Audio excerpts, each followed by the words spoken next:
So uncivilized.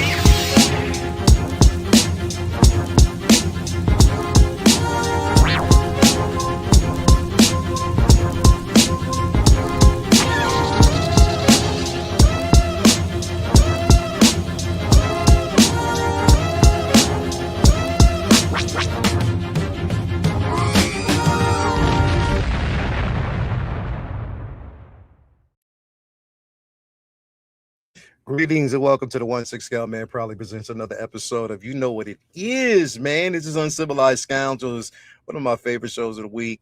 So glad to have you guys here and to be here with you guys, man. Do me a favor, hit that like button, subscribe to the channel, that bell notification so you're always up to date as to what we got going on over here on the channel. Let me tell you what I did, y'all. So listen, I'm on Box Watch.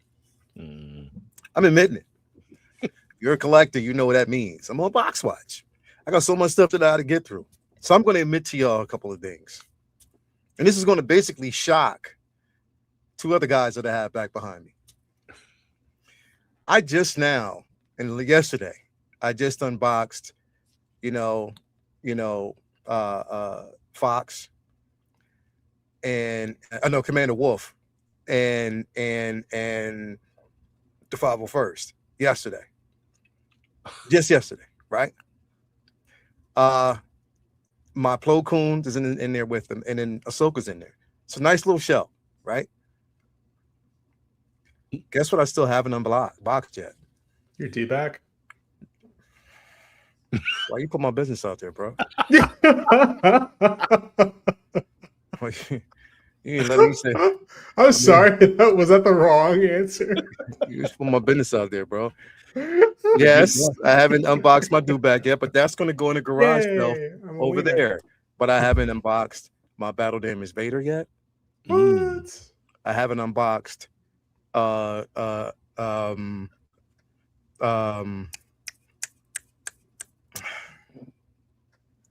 General Grievous. Oh.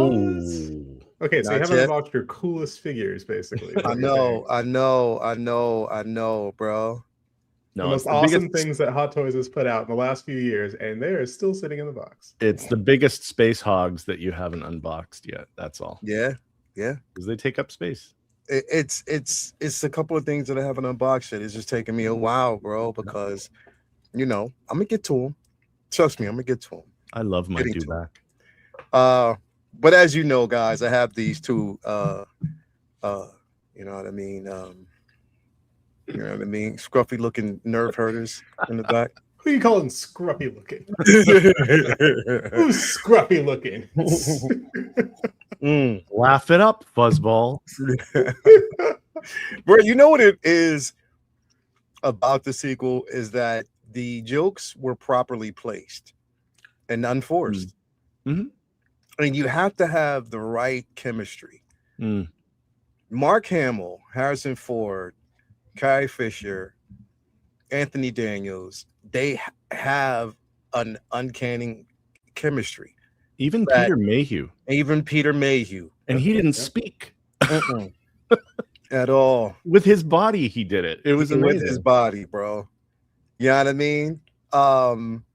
That asteroid field scene where he's just like, well, you wanted to be around when I made a mistake. This might be it. Yeah. He said you wanted to be around when I made a mistake. This might be it. Yo, like it was just the best chemistry. Yeah. And it was placed. And that's, I think that honestly is the missing component, is that you can pick people just because of star quality. Mm-hmm.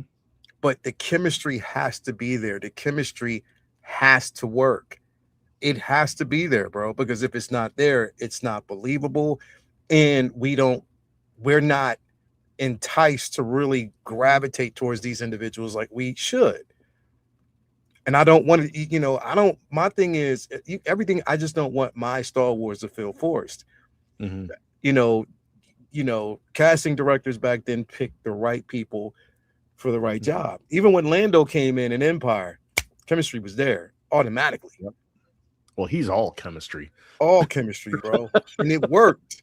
You know what I mean? Like, it was perfect. So that's what I'm saying. Like, that's the chemistry that it's funny, and it's funny that the people in this, not to harp on the sequel trilogy, but the people in the sequel trilogy who were the best things about it were the ones returning from the originals. Han and Chewie, Harrison Ford and Peter Mayhew, that was his last time playing Chewie in Force Awakens. And the two of them still had it. Yeah. And not for a second did it ever feel phoned in or forced or anything. Like they were the thing in that movie that I, you know, they were really persnickety. What is persnickety? I'm trying to. Jay said it's a word, and I haven't looked it up yet, but apparently it's a word. Basically, it sort of means like how do you describe a word without using the word? It's like oh god. See, I would use the word persnickety to describe it. It's like being fastidious and you know, just very, very meticulous about little things that are just nothing. Like you're making bigger deal out of something that's really, really, like, you're just being persnickety. You're there's just a lot of persnickety in this hobby, man. Pettifogging nonsense, basically. Overly fussy. It's a bunch of pettifogging nonsense. Overly fussy. That's what it is. There you go. That's a perfectly cromulent word. Yes. Yeah. But yeah, like those characters all, like, even when they brought back Billy D. Williams for the third one, I mean, he was great. He was great. He was Lando again. Like, it was like there was not, like, no time had passed. You know, you know, it's just those three movies are always just going to represent what a missed opportunity. And it's really a shame because Disney spent a lot of money on it. Speaking of no time passing, it's going to be 4 years between Ahsoka season 1 and Ahsoka season 2. Yeah. When we're going to talk got about delayed again. Yeah. Oh, okay. We're going to talk delayed. Yeah, we're going to talk. It's delayed until when? Early next year. So 2027, early Yeah, 2027. So probably January or February, I bet. Something like that. I kind Or of March. figured that. Yeah, maybe March. Yeah, I kind of figured it probably would be. I think I know why too. Why? Ooh, do tell. I don't like I don't know this for a fact. I have a theory as to why. I think they've had to go back because it's been done filming since October. Like, their principal photography was done like 6 months ago or whatever it is, 7 months ago. I think they are going to use the World Between Worlds to try and not eliminate the sequels, but to some things, put them off into perhaps a different timeline. Because I think Disney is really starting to understand now that trying to build anything that leads up to the sequel trilogy is going to be a dead end. And I think that's what they're concerned about.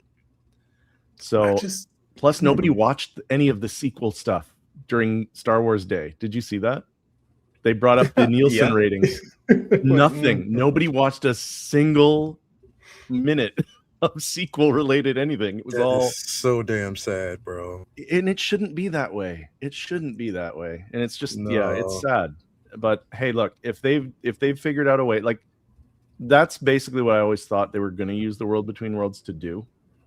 Because I think they've known for a long time. I think they were just being stubborn about what they wanted to do about it. But I think Filoni knew. I think he developed that just so to create a emergency escape chute.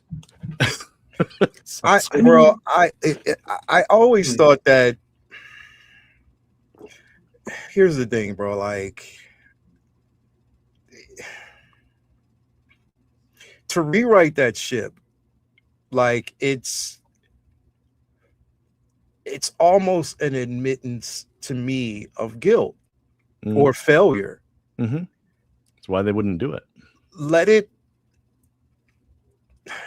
I just think that other stories can be told a certain way. If you let it be where it's at and just move beyond it, if that makes any sense. Just that would be the easiest way. Just move on. Just move on. Yeah, I think the idea is to do that, but at the same time, there was a lot of, I mean, they did a lot of the classic characters dirty in those movies. I mean, they did pretty much all of them. Do you want to watch all your heroes die? Everybody died, like unceremoniously killed off Admiral Akbar. That one still annoys me. Yo, here's the thing, and that's what I'm saying. Like, I don't know, like, but you know, we talk about Rian Johnson all the time, but they let him do that. Yeah. Like, y'all greenlit that shit. But here's the thing. Part of me feels as though, and I'm going to say something that's extremely controversial. Uh-oh.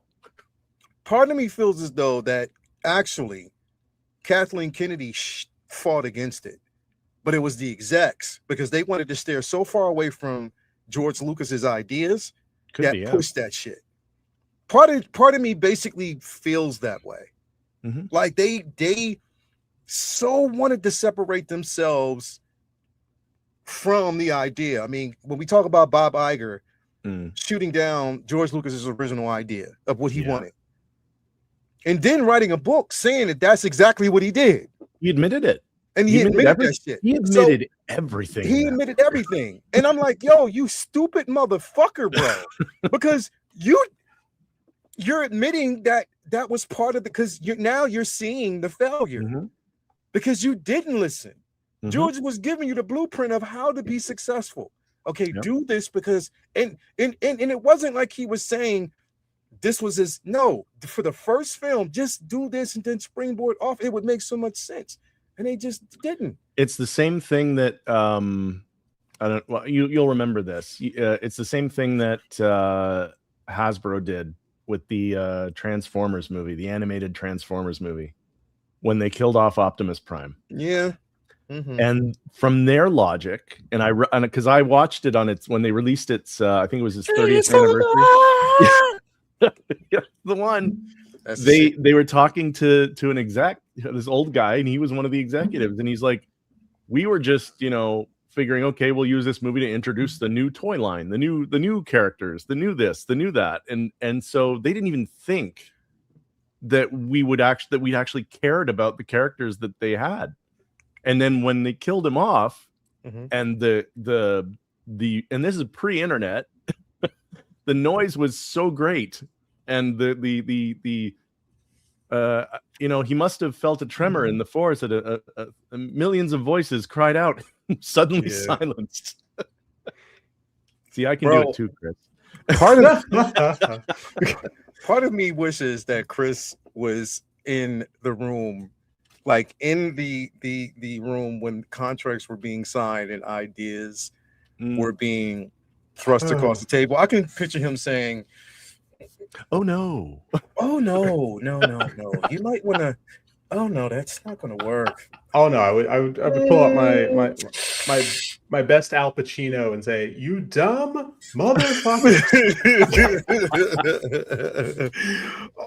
But you see what they did though. Then, like, literally the next season of the show, what did they do? The return of Optimus Prime. They brought him back. Yep, they brought him back. Studios and gave him that Matrix right back. Yeah, because sorry, Rodimus. Studios will make these mistakes, and for the most part, I mean, if it's not, if it matters to them at all, they can correct. They can course correct.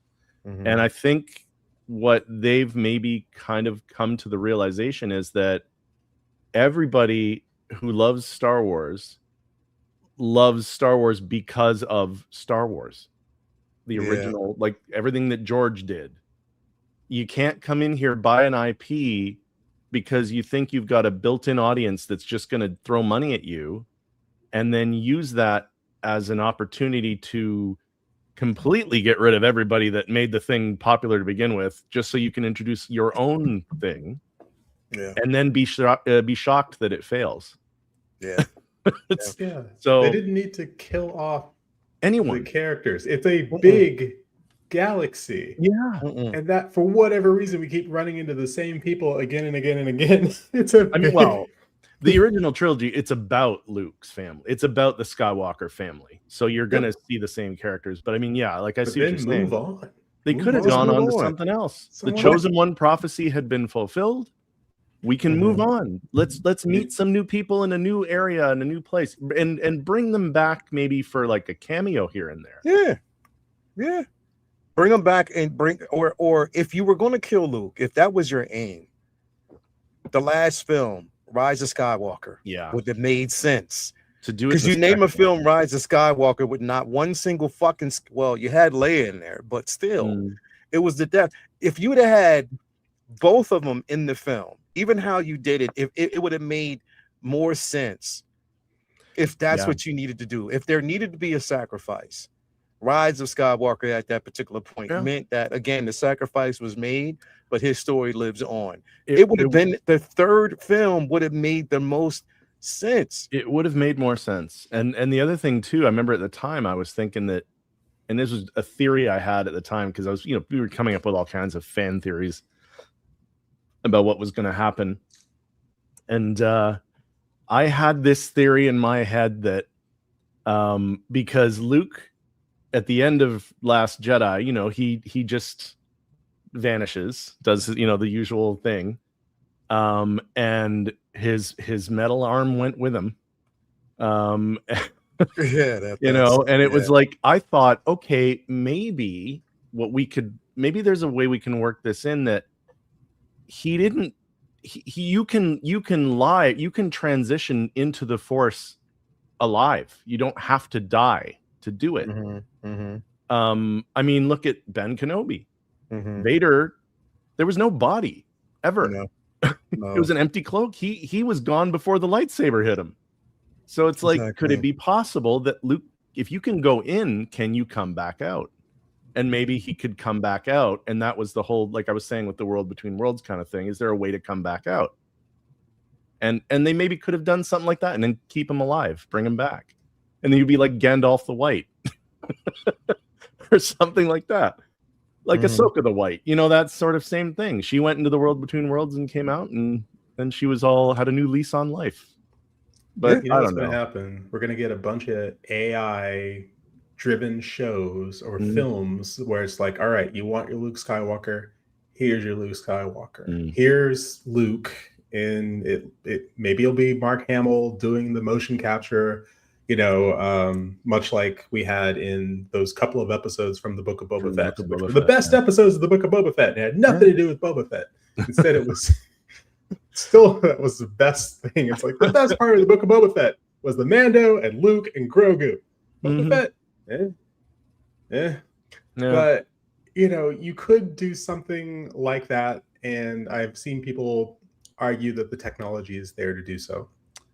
And I don't know, I think the audience might be okay with it. I think the audience might be okay with seeing Carrie Fisher. I mean, we're already okay with hearing James Earl Jones, knowing James Earl Jones is dead. We're already okay with hearing more Vader, because you're able to plug it into a computer and get it to you can make him say anything. And James, he did sign over his voice to do so. So you can you just need a guy in a suit, and you've got Vader. And they've got Hayden doing the suit now. So so you could have, I mean, after Return of the Jedi, you've got 30 years before you reach The Force Awakens. You don't need to go and retcon anything in the sequel trilogy, because you've got 30 years to play around. 30 flipping years to tell new stories. And if you want to insert some Skywalkers in there and give them, AI CG makeovers and deep fakes and all that stuff, and the further adventure of Luke Skywalker, guess what? Go for it. They've got that's the thing. They have the room to do it. There's the space in terms of time to 30 do it. years. 30 or 35 years. But the issue still is everything that they're doing in this period where you're watching these stories. Well, Luke's going to end up becoming a hermit on an island, and he's going to end up dying over a Force overdose overdose. Han's gonna turn in, Han's gonna turn into a deadbeat father.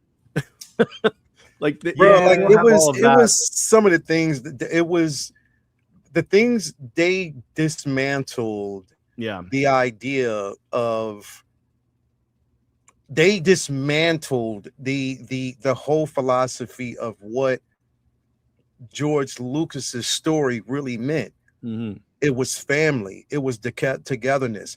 Everything that they have done for years, the Scott, so Han Solo, Luke, Leia, Chewbacca, everything that they have done for years was a level of togetherness. You know what I mean? From families, it was togetherness in the stories of overcoming any obstacle. Mm-hmm. Us seeing that Han would give up his life, that is uncharacteristic of Han and his connection to Leia. He loves that woman and would do anything for her, man. Like plain and simple. Wherever he goes, he would want her to go with him. So to basically say that, it just, a lot of it just never, I don't know, bro. Like, Force Awakens was made more sense. Yeah, bro. The story we got from, what was it, Dial of Destiny, where his son dies, and that's the reason why he and his wife split. Well, guess what? What if he thought Ben had died? What if he thought his son had died, and that's the thing that drove him and Leia apart? What drove them together. But only to find out later on, no, your son is alive. Yeah, but turn to the dark side. Exactly. Yeah, exactly. Yeah, it's the thing that I remember, and I was saying this to somebody else. Disney. George Lucas's Star Wars was far. It was optimistic. It was that hero's journey. You knew. It was a simplistic sort of style of storytelling in the sense that you knew good was ultimately going to triumph over evil, but it was hopeful. I forgot about that. Force Ghost Jew. Force Ghost. Oh, Wrens. Yeah, no, but it was optimistic, but the Disney Star Wars is cynical. Well, if I found it cynical. Off, that's the thing. When she got to Last Jedi, once you saw everything that happened, if there was actually a payoff to bringing the characters down that low, if there was a reason to do it, and the third film didn't pay off. No, well, the problem is too. The second film ended the story. Yeah, there was Rian Johnson. Literally, he didn't leave anything for them to follow up with for the third one. No, it's like he didn't realize he was doing the second part of a 3-part story. Yeah. And they greenlit that shit, bro. I just cannot believe that they greenlit that shit. Like they really did. So I think they thought they were doing something really edgy and different, and ultimately never do that shit again. No. Never do that shit. I mean, I don't want them to play it safe. I just want them to be smart about what they're doing and know what it is that they've got. I mean, if you want to kill all your darlings, I mean, I guess you can, but just, I don't know. Someone in the room should have looked at it and went, just like someone in the room should have looked at, the idea of having, so how many TV shows are we going to do? And this is what they look like. I don't think this looks finished. I don't think this looks, what's with these low speed chases? We're okay with this? This is, no, it's faster, more intense. That's where we're at with. Did you see the fucking pod race scene? Yeah. It wasn't slow by any means. And then we got the Vespa gang and Boba Fett. Yeah, bro. you know what's seen in one of the shows that the scene that confused me the fucking most was in Obi-Wan. The parkour scene? What was it? Was it the parkour scene? Not that. Oh, right. The parkour. Because it's like she's taking forever on these rooftops with this parkour. Yeah, right. The scene that really bothered me the most was the fight once the Resistance got on, when they got to the planet. Yeah. And, Reva shows up. She's talking to Obi-Wan through the door. Yeah. So Yeah. once they broke past the door, it was the fight in such close proximity, and hardly anybody got killed. Yeah. And I'm like, you can't tell me that's the only level of amount of space that you have, and that many people survived and it. that many people are surviving at that particular. Like it just, Yeah. I don't know. I was just so fucking confused, bro. It was so confusing. Here's the thing: The Last Jedi took risks that I can appreciate and I can understand. I'm all good for a big swing. I'm all good for a big swing. Yeah. My thing is, okay, and I can even be okay with what they did with Luke in the journey that they took him on. But it was the explanation and the lack of execution of getting there that we didn't see. Yeah. That really just didn't make sense to me. I can understand that, but it was what we didn't see and what wasn't really explained. Mhm. Like even you know what? Even if, right? Say for instance, that's the journey that they were taking him on. Even if we even got a hint of that in The Force Awakens, where they can say, well, Luke, you know, because of certain things that happened, Luke exiled himself here, and even have the perfect person, the perfect individual to tell that story from his point of view would be the son's father, Han.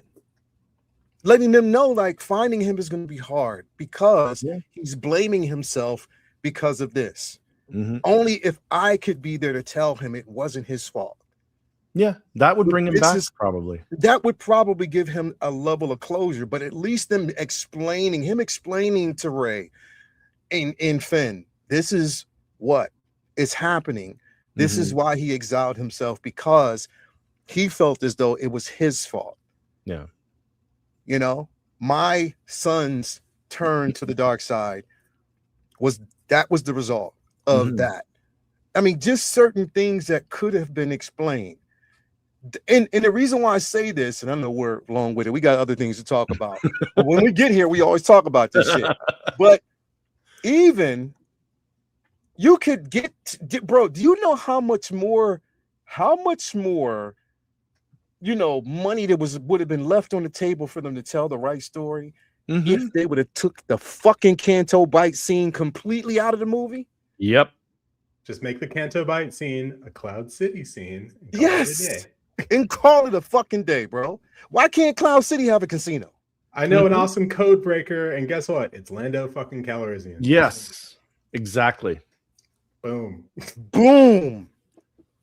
And now you can argue it might be maybe they had that in mind, but they didn't have a contract ready with him for that time. Who knows? Like, there might have been behind the scenes things there that we don't know about, but even still, you could have done that easily. I think he would have been game for that. He would have, bro. Oh yeah. I think the audience would have loved it. And yeah, you know, you could go, well, it's too much of the old stuff. It's like, well, it's, if you're going to connect the universe in this way, then connect the universe properly. You can't as ignore opposed to, you know, and if you're going to show us new places, make it count. Canto Bite, make it count. Yeah. Otherwise it's a throwaway place, you know. Well, there was a lot that was throwaway in that movie. I mean, like, just the fact that honestly the entire time span, because it picks up directly after Force Awakens, which is weird, because you're thinking, like, if they did the same thing with Empire, it's like, okay, that might have been a completely different film. It's just like pick up right after A New Hope. It's like, there's always time jumps after the movies, usually. Like, after, I think it was supposed to be, what was it, 3 years between A New Hope and Empire, and then it was supposed to be like a year between Empire and Return of the Jedi, where they were trying to find Han and everything else. But like, they could have done that, but they didn't. And what we got was a movie that basically starts right where the one before it ends, and then only takes place, it looks like, over the span of a couple of days.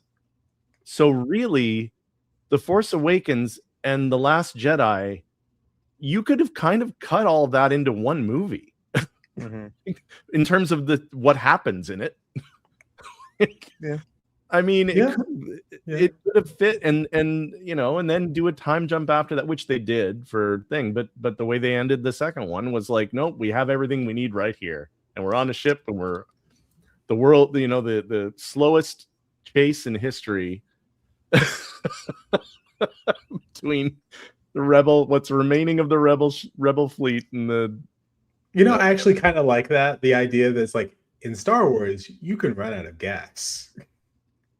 And here's what will happen if you run out of, but also the idea is like, you have these massive ships. You're in space, you don't run out of momentum. That is true. Technically, if you were to fire a shot, it would just keep going. It just keeps going until it hits something. Literally, it'll just keep going. But we wouldn't have those cool, dogfight scenes because you can't do that in space. So, there's certain things. But I do like the fact that it's just like, you could be out of range of their weapons. And if they could track you through hyperspace, you can't run away. Yeah. So, I mean, there's some aspect of it that does make sense. It's just like you said, Lael, it's the execution of it. It doesn't, it was very, very poor execution. It was very poor execution. But I mean, just to tag on to that one moment you were talking about from the Obi-Wan show, the one thing in there that frustrated me was the one I forget the character's name, but the female spy, the woman who had the robot. Tala? Was that her name? The one who came as an Imperial officer and helped him, and then Tala. Is that Tala? Okay. Mm-hmm. But that scene where she gets caught when she gets back to and she's in her Imperial uniform again, and she slaps one of the stormtroopers. Yeah. And apparently that did damage, knocked him out. When you he get has a helmet on. Yeah. And she just does one of these, and it was the worst fight choreography I've ever seen in my life. And Bruh. Oh my god! Well, my favorite moment from Kenobi, aside from the parkour and low speed chases, and the cheap looking small sets, aside from all that, was remember the gate that they had to deactivate? Oh yeah, they could have just walked around. They could have just walked around. And they pulled it out in a wide shot. You see that they could have just gone around it. You chose the most boring ass planet you could have gone to. B, you could have really shown how the Empire had decimated the planet. It didn't really look all that messed up. C, I did think it was cool that you had this Imperial sympathizer who was all I thought that was pretty cool. There are parts of it that I liked a lot. There are parts of it I liked, but overall I'm just like, this could have been a really cool movie. Yeah. Yeah, he's right. He's right. It's right. It's right, bro. Like the thing is, it's anyway, let's get the shots with we got half the Darth Vader stuff. I'm like, I get he's supposed to be a shadow, but I think Ralph McQuarrie, doing Ralph McQuarrie stuff, I can't see what's going on in this scene. Yeah. You forgot how to light things, or you're trying to light stuff using LEDs. Yeah. You need cinematographers, motherfuckers. Yeah. Really do. That said, I still did really like the fight between him and Obi-Wan. At the end, you really see what was going on, which is good. But the first fight, when they're fighting in the fire and that was the fire's going. It looks pretty cool. But before that, you just see Obi-Wan, just running in panic. It's just like okay, I guess, but I don't know. That scene with Vader showing up and snapping people's necks. It should have been. I just wish. I felt as though the first fight, it would have made more sense if. To me, it would have made more sense if the first fight was on, I forget what is the Inquisitory, the castle, like where the Inquisitors were. If the first fight would have been there between him and Vader, and then Vader's castle on Mustafar. Yeah. No, well, not Vader's you're castle. Thinking Fortress. The Inquisitorius. Basically, they would have fought there because remember, Vader shows up there. You know what I mean? So. If they would have fought there, it would have made more sense. And then him just escaped, maybe damaged a little bit, but just escaped at that particular point. It would have made. But I did enjoy the stalking scene and seeing, him going through and breaking some necks. I was like, oh shit, this is Vader. I was definitely, so I work with that. I can F with that. But I just think the promise that we wanted, again, we thought that we were going to get an Obi-Wan film. That was always the and we got the show. It's like, okay, beggars can't be choosers, but I just think the execution. Anyway, I digress.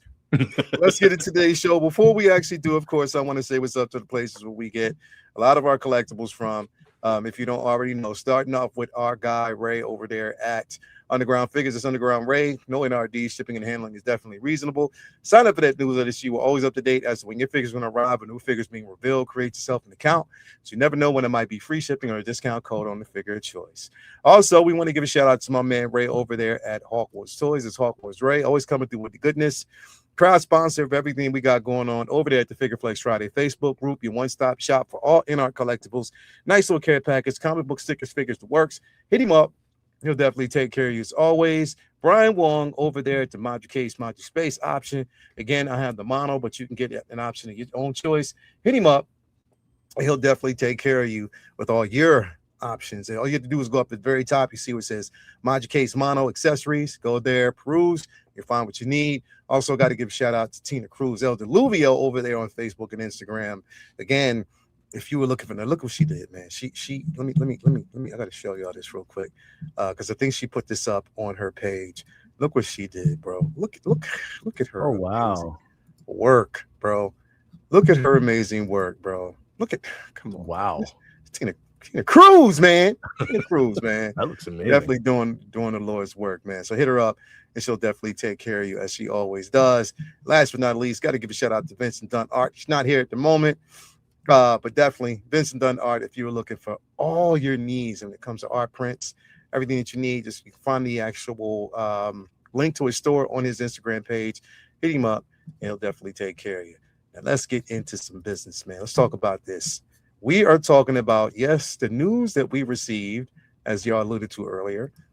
Ahsoka Season 2 will not be coming out until they said early 2027. Now, X, you know why they're doing this. True, you know why they're doing this. Come on, man. They're trying to make Star Wars Celebration an event. Yeah. And they'll probably either do this before or even during, like they did with Obi-Wan during Anaheim Celebration. It could be. Who knows? But I don't know. I just think they're trying to make it a big event. They need to make it a draw. And we already know that Hayden Christensen is going to definitely be at Star Wars Celebration in California, in LA. So you already know that if he's going to be there, Rosario Dawson Ahsoka is going to be there herself. Mm-hmm. But I think it's because he said they're still in the editing process. But I think, honestly, bro, I'm okay with it. And the reason why I say I'm okay with it is because it gives them time. Look, Dave Filoni knows some of the mistakes that were made with the first. They're trying to make this big, bro. They know they need to make this big. They know they need to make this make sense. They know they need to please, because Star Wars is definitely in a dark place. We have Mandalorian coming out next week. We got some news about that. We're going to talk about a little bit later when it comes to her as well. You know, they have, Starfighter coming out pretty soon. So there's a lot to kind of embellish when it comes to this, man. Like, they need to make a mark. And with this, there's a possibility that they can. We know they'll probably get the Ghost crew back together in this, as Zeb will be in this film as well. Probably a few more surprises. Who knows what it'll be at that point. But there's a lot going on. Chewy, what you think about this, bro? I mean, I'm okay with it. Again, like you said, I think that I know they finished filming back in October. So it's a long process of editing and getting things, set up and ready and for what you have to do. And I mean, like any other shoot, there are reshoots involved. There's always reshoots. So they got a timeout for those. So I'm okay with it. I mean, honestly, we've waited 4 years since the first season. Like, what's another 6 months? Another 8 months, whatever it is. But yeah, I'm not mad at it. I do know because I think Filoni has said that this is. Well, actually, no. I almost misspoke there. I think he was at one point saying that this was going to be the last season of Ahsoka.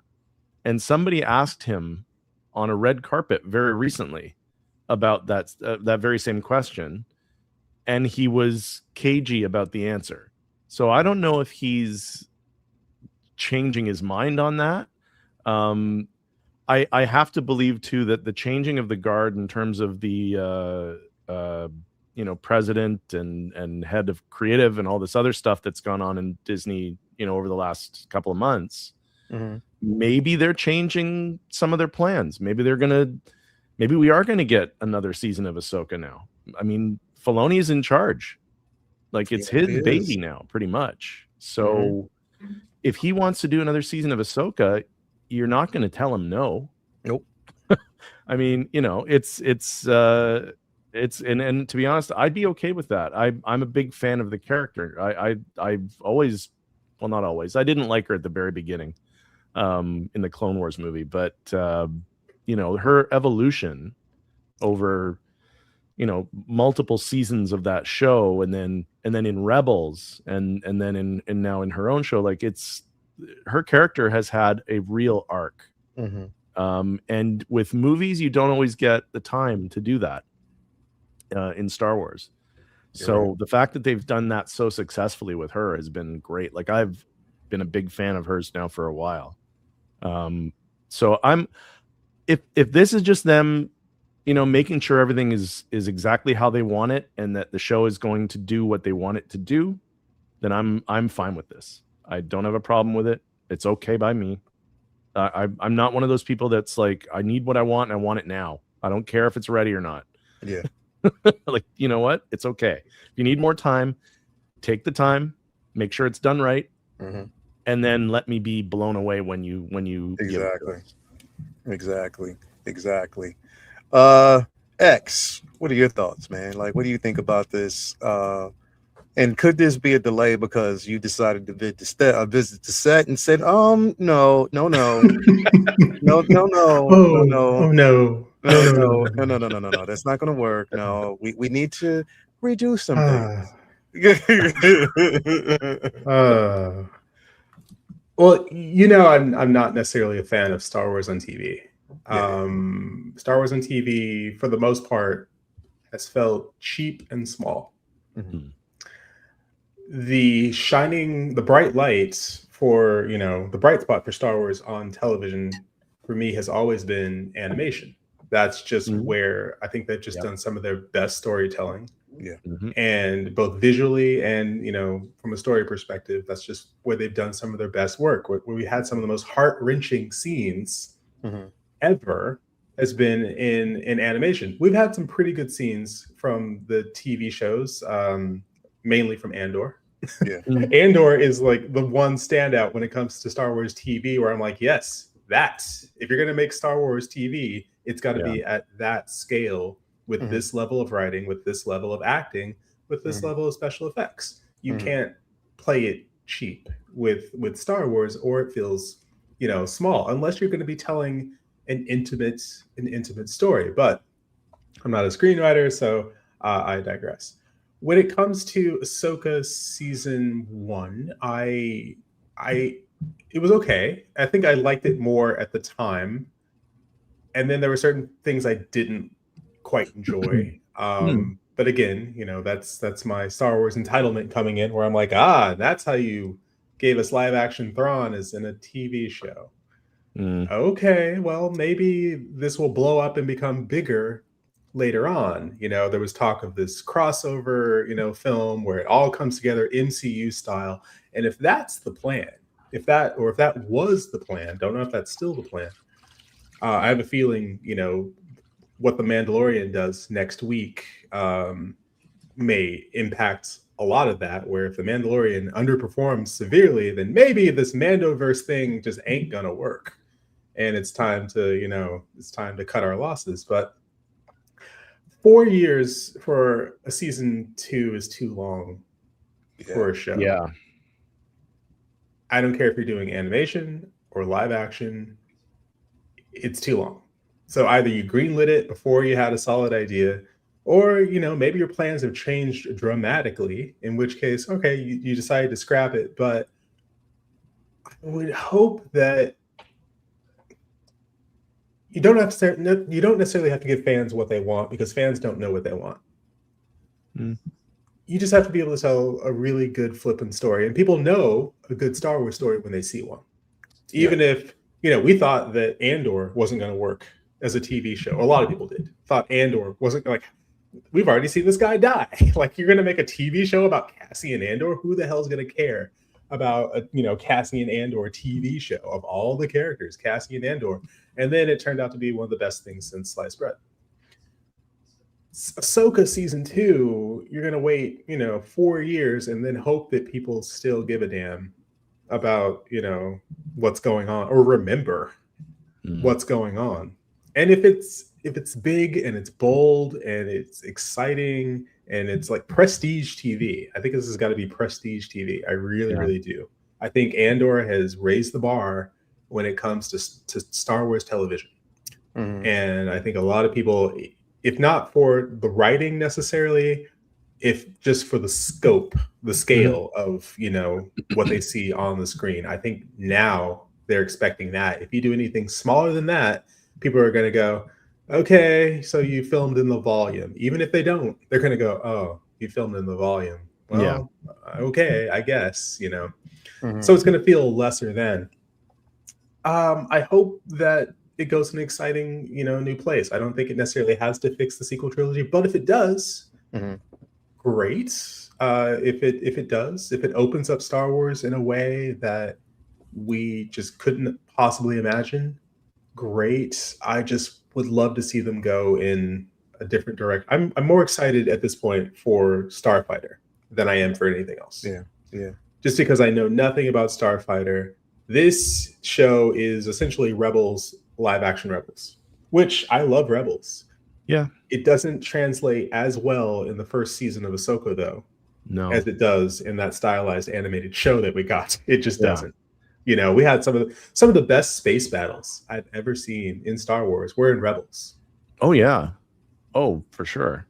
I think sometimes too, it's like, like with the case of Andor, like you said, there wasn't a lot of excitement about it initially. Like, people were like you said, like, oh, he died in Rogue One. Like, what are we going to tell? What story are we going to tell? And I think the reason it works as well as it did is because I don't think that they felt that there was any pressure on them. I think nobody gave it a shot. Everyone was looking like, whatever. And then they didn't feel that pressure to deliver that what you would get, say, from, well, you're doing Obi-Wan Kenobi, you better get this, like that kind of thing. And I think because they weren't maybe they didn't feel that they were under that much pressure, they were able to turn something out that ended up blowing everybody away, or at least a lot of people away. I mean, it's something to be said for not having the pressure to perform. I can't do it with you watching me.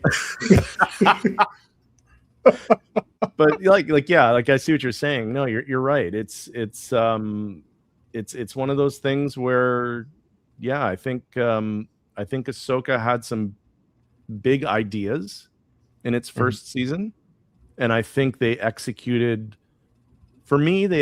most of those ideas well, but there were some they did not execute well. And I think some of it was also just some of it was, I think, Dave Filoni coming from being more of an animation guy, and then coming in and directing live action, because there were some really pregnant pauses. There was a lot of really standing awkward, around with your arms crossed. There's a lot of standing around. A lot of standing around. Yeah, it was a lot of that, and I think that's just his inexperience as a live action director. But I think these are the kinds of things that he can learn from, and now going into a second season, I feel like he will. But it's gonna be one of those things where we're gonna have to sort of see what happens. But I'm optimistic, though. I am optimistic about it. I don't have any concerns, I think, but that comes from the perspective of me as somebody who really likes the character, it's annoying that it's been 4 years since season 1 finished, but at the same time, I still want to see it. Like, I'm gonna watch it. I'm gonna watch all of it. Yeah, I am definitely happy to see Starfighter. I want to see what Maya Goth and Matt Smith. Yeah. I'm even happy to see with what's her name? She's supposed to be basically playing a Jedi. She played Lois Lane. Amy Adams. Amy Adams, yeah. I'm like excited Reba to see. McEntire? Yeah, Amy Adams and Aaron Pierre is in there as well. Remember, because he's actually a part of it too. So I want to see. Right. Yeah. I mean, they got some names in there, so we'll see how they basically. But a lot of people are interested to see what Maya Goth is going to do, because I'm really curious to see what they're doing. Yeah, I want to see what they're going to definitely do with her, because it's going to be interesting. And then to know that Tom Cruise filmed the lightsaber scene. Oh yeah, that's right. You know what I mean? So yeah, that's yeah. Remember said Mark Lee. Tom Cruise filmed a lightsaber scene. All right, I'll just have to look for the craziest lightsaber scene in the film. Yeah, that was Tom Cruise. It was a lightsaber scene in the water that he filmed. Yeah, I heard. So about that. it's Who is it, Kit Fisto? Well, no, I guess they were standing in the water when they were fighting. Or something. That's cool. Yeah, not underwater. Not underwater, but that would be cooler. It would be. It would be way cooler if they did, but you know, it would be. It definitely would be. So you know, I mean, Ahsoka was great because they gave us zombies in Star Wars, so I will appreciate it for that. Because I like Death Troopers, the book, quite a lot. I love zombies, and that's one area that I wish Star Wars would go in is horror. Yeah, because horror in Star Wars is just absolutely terrifying. Like it's nightmare fuel, absolute nightmare fuel. Yeah. This is true. In other news, speaking of Ahsoka and Mando, which I didn't know that this was something that was going to go full speed ahead in any way in the first place, but they are saying that the Ahsoka Mandalorian crossover is now dead in the water. Like they're not doing that. Because I never thought it was going to happen in the first place. I guess it wasn't really a surprise to me. I always thought that there would be a, unless they're because if you're in the scheme of things, if Thrawn is such a threat, that he is, I would think that everyone would have to come together eventually, and it would go beyond just Ahsoka and Mando in the first place. You know what I mean? You know what nobody is talking about right now? How fucked up that it is, the fact that Mando, Din Djarin, has taken the place of Boba Fett as the baddest Mandalorian in the galaxy. Yeah. That's some fucked up shit. I can't believe that. I can't believe that. Anyway.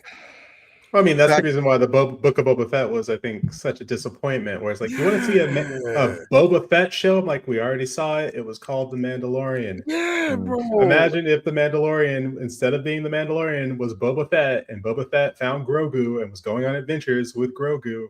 People would have been all over it. I don't know if there was always. I don't know if Grogu was always part of the picture, but I know that the original pitch for The Mandalorian was Boba Fett. Yeah. And they were going to do something with Boba Fett, and then it changed from that to just a different Mandalorian. Mm-hmm. So it's kind of like, oh, okay. I mean, but you got to wonder what they would have done if it had been Boba Fett the whole time.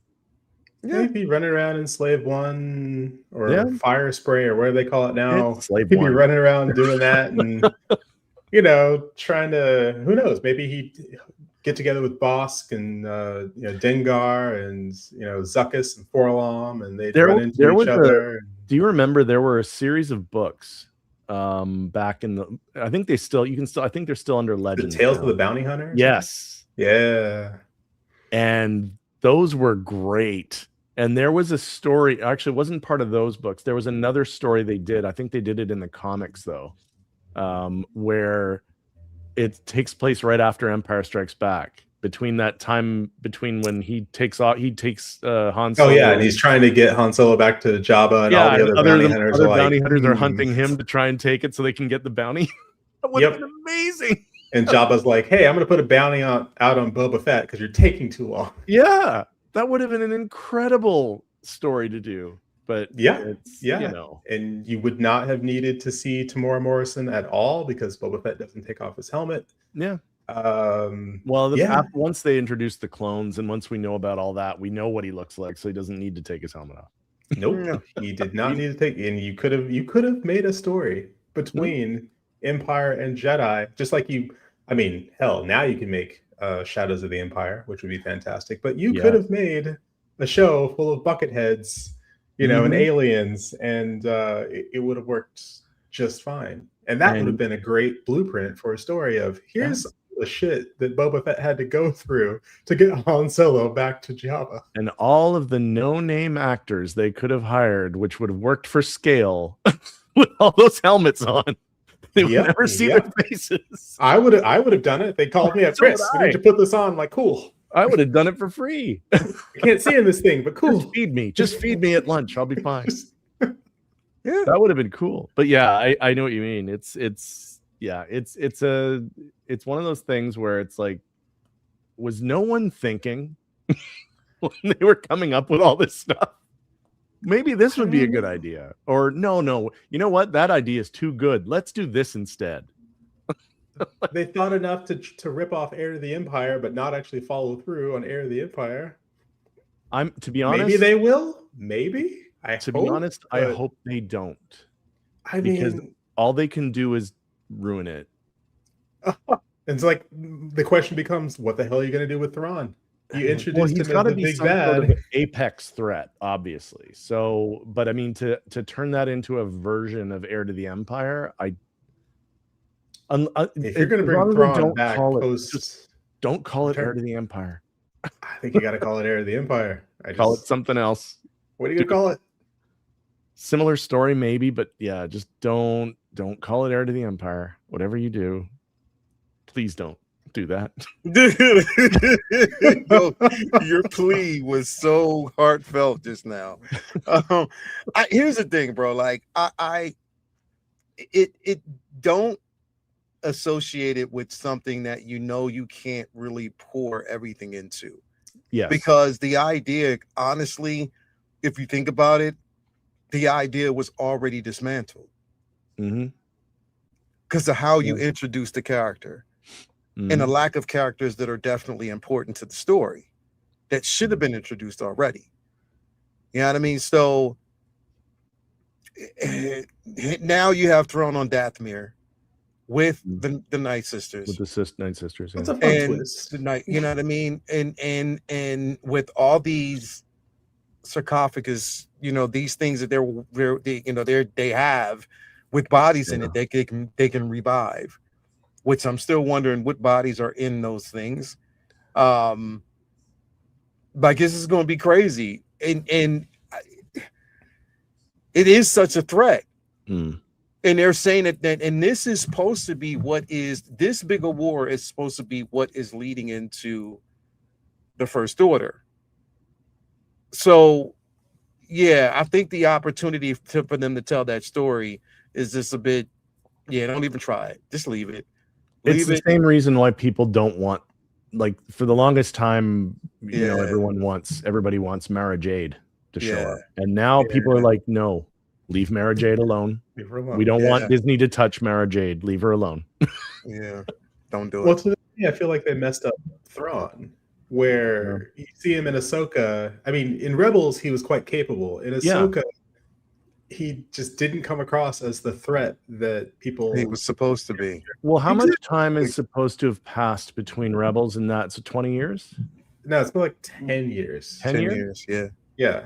So he's been on Peridea for. So he's a little dusty, but at the same time, he should still be very dangerous. And at least, show, the only hints of that we got was when he makes mentions of Ahsoka Tano. Oh, I knew her master. Like that. You get hints of it, of him connecting to a time when he was a much more formidable, more dangerous guy.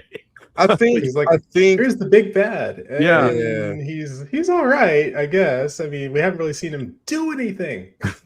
But I think he was more so because just think about it. You're on a planet with almost very limited resources.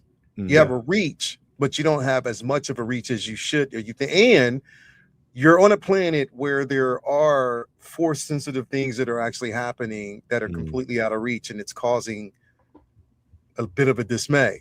And you want to get the fuck off that planet. You want to get in familiar territory. And I think what happens is you're most dangerous when you are in familiar territory. And for him, going back, gathering the resources, knowing that there are pieces of the puzzle we're going to see, I think, this next season, a very dangerous Thrawn. Because they know he's back. And like you said, he'd be back in his own familiar territory.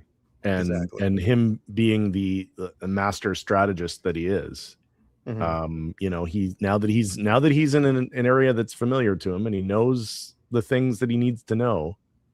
They could easily make him much more of a threat in the next season, and I'm hopeful that's what they do. Completely dangerous in the next season. You know what I mean? So that's what I'm looking at, and I'm like, okay, this could definitely happen. And maybe we'll see him in that breastplate and helmet, and then it'll make that figure make sense. That figure's from Rebels, so that was his look in Rebels. General Revere's have the same look. It's a big helmet. That's how this works. But I know, but it's the same figure though. Yeah. Older. It's the old man Thrawn figure. They did not de-age him in the slightest. Not at all. But he's got the black gloves, and that's cool, I guess, maybe. The thing is that this Mando movie that I'm going to see here in this time next week. 7 days? Yeah. Next Thursday, be able to see it. I'm excited.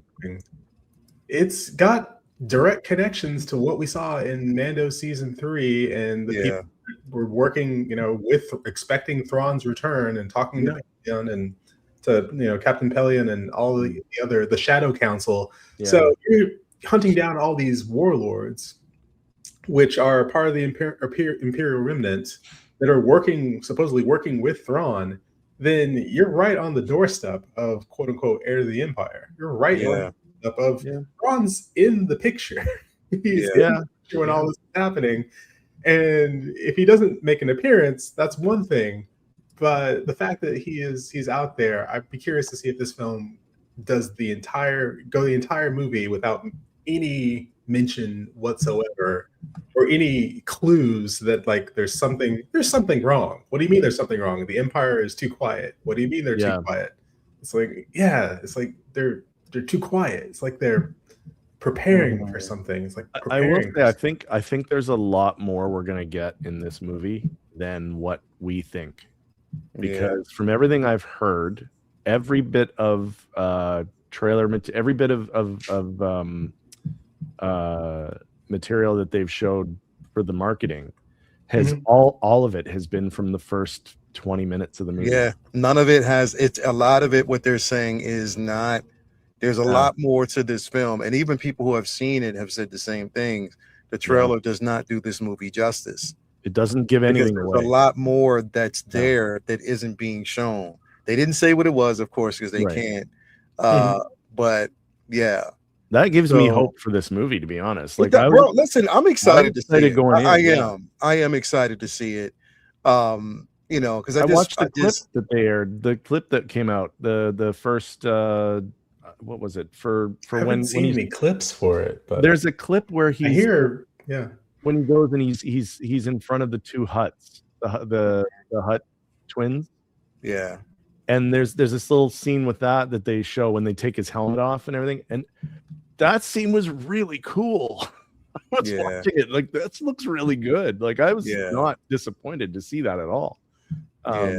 So I'm actually fairly hopeful. I get that it's not tracking to do well, but that's because there hasn't been word of mouth yet. Yeah.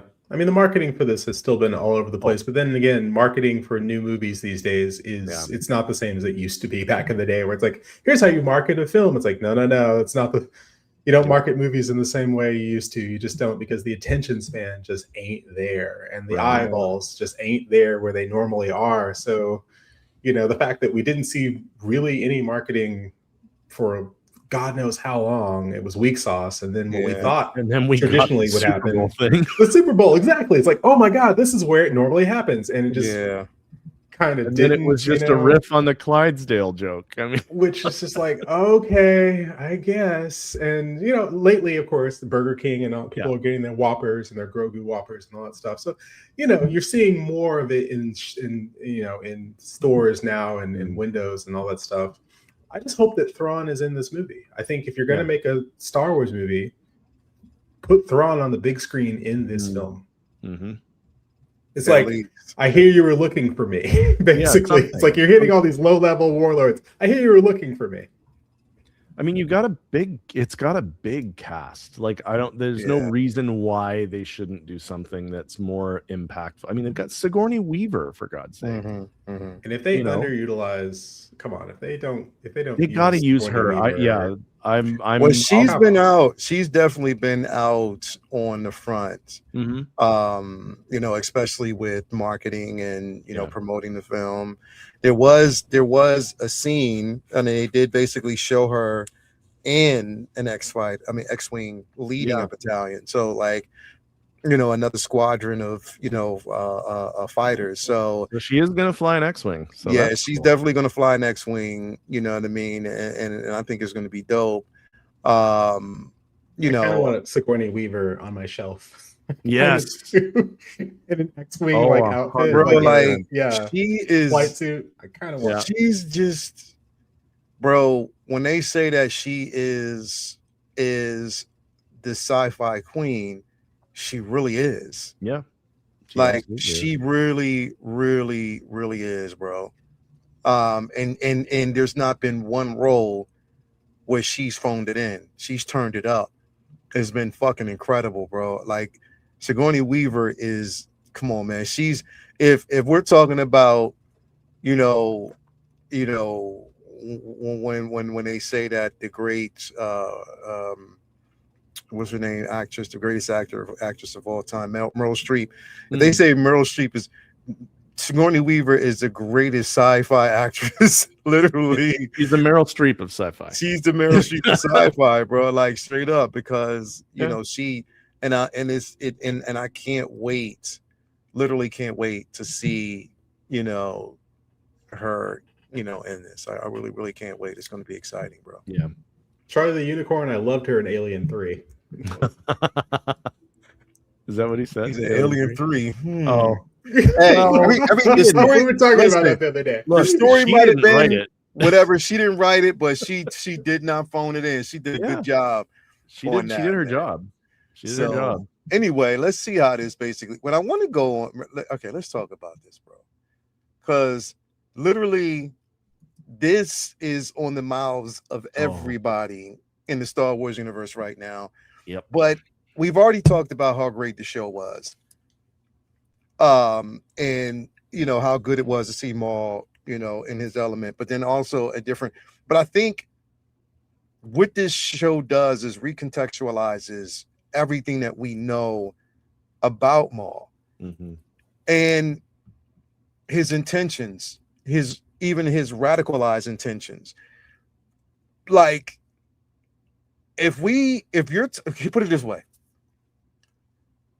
if you see Maul, and I said this to a friend of mine, and he was like, yo, I didn't really think about that.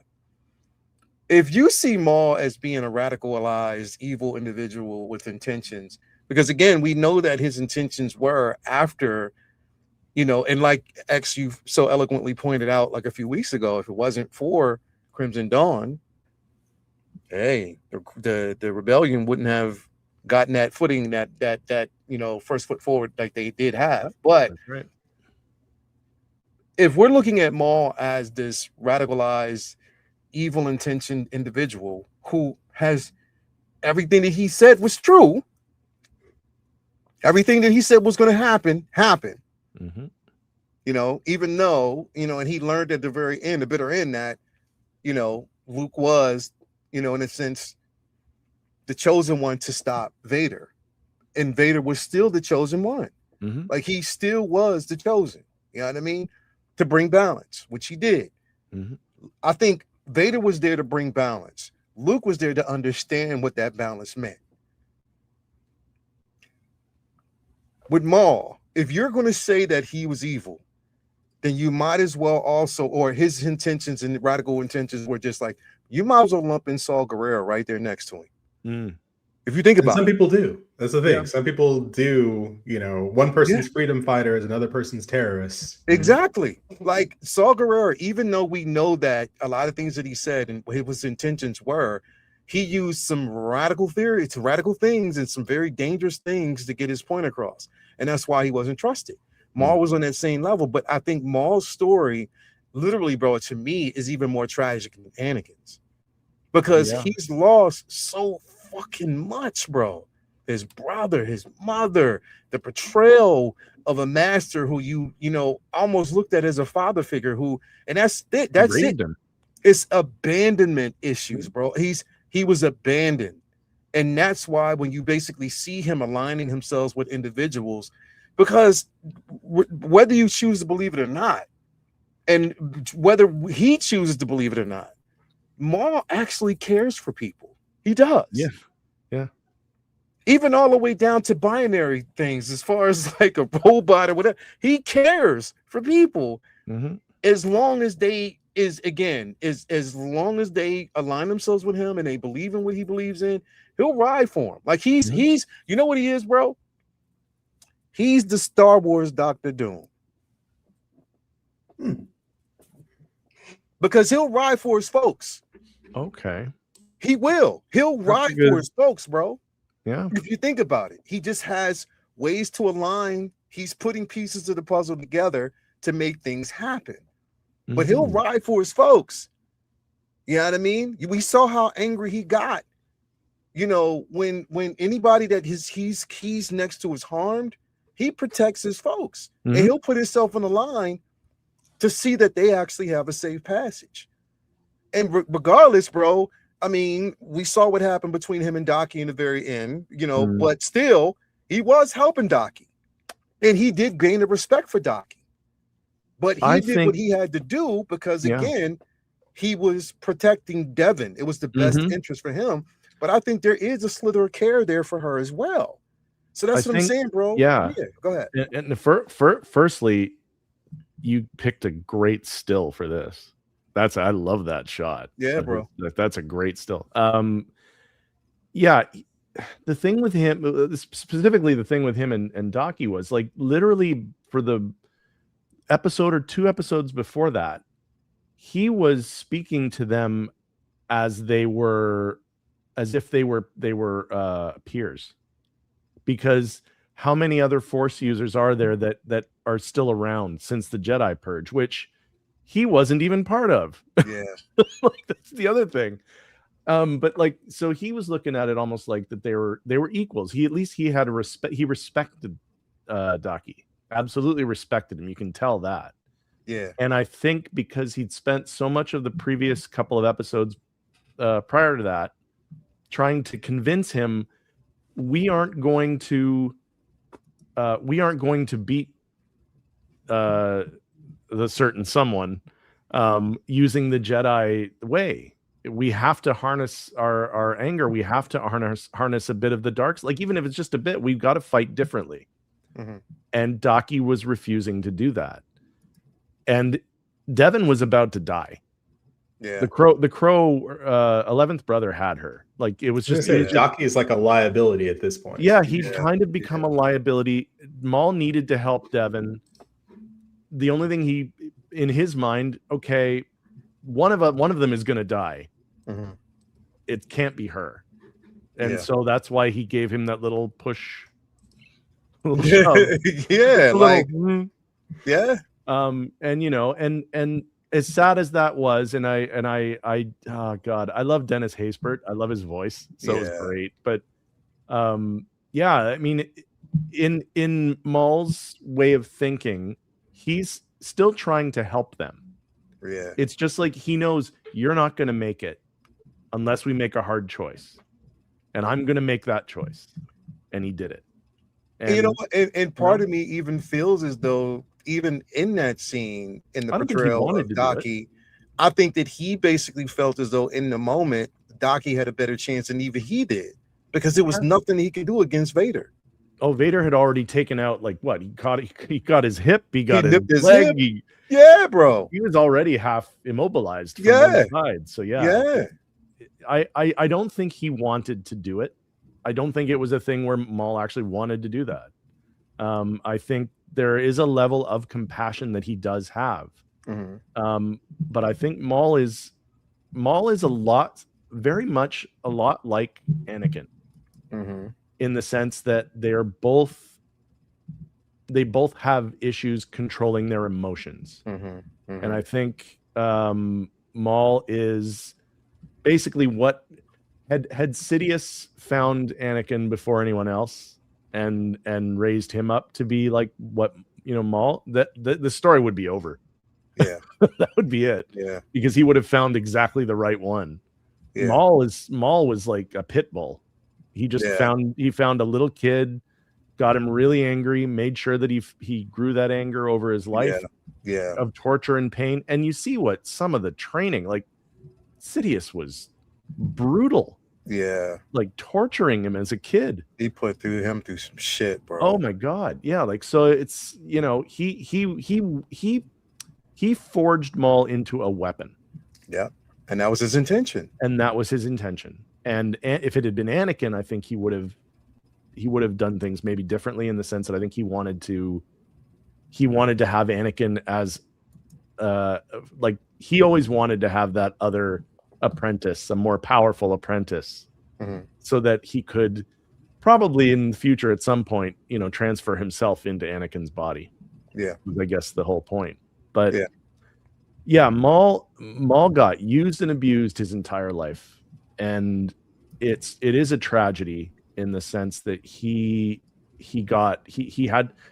was lied to for his entire, growing up, everything. And he was used. And and when he finally realized that, it was too late. Yeah.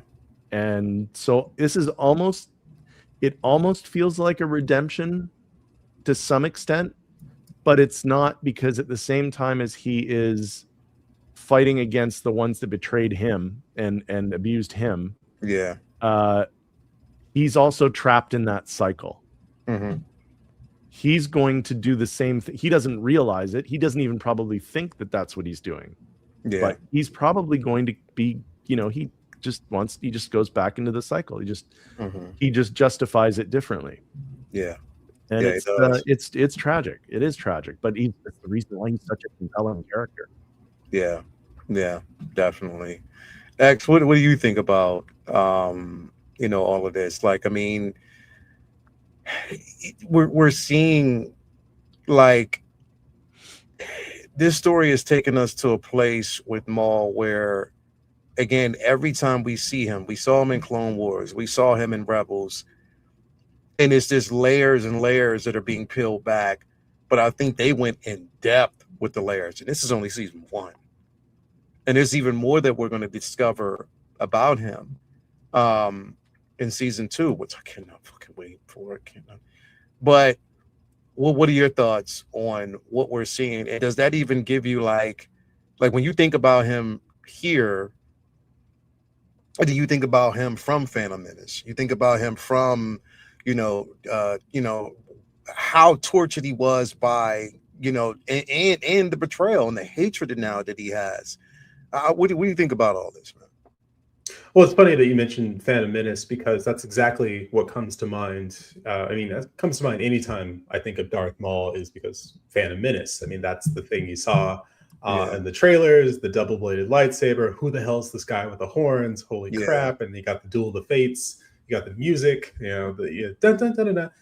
It's ingrained in my head. But you think about where he's at now, and the fact that it was the Duel of the Fates, and he was Sidious's attack dog. And it's because of him that all of this happened. It's because of him that we got to Order 66. Yeah. It's because of him that Vader, became, Anakin fell to the dark side and became Vader, because had he died during the Duel of the Fates and Qui-Gon won, Qui-Gon would have essentially raised Anakin. Yeah. Instead, Qui-Gon lost. Yeah. And Anakin was stuck with Obi-Wan, who didn't want Anakin. The Jedi didn't want Anakin, and so Palpatine was able to come in and be the father figure that Qui-Gon would have been. But Duel of the Fates was decided between Qui-Gon and Darth Maul. Yeah. So if anything, I don't know if he feels guilty about this, but afterwards, you know, you get him in Clone Wars, and he's essentially he fought against, you know, he faced off against Dooku, he faced off against Grievous, and what happened was then he faces off against Vader, who's pretty much the culmination of all of the things, himself included, that he has faced: the attack dog, the cyborg, the fallen Jedi.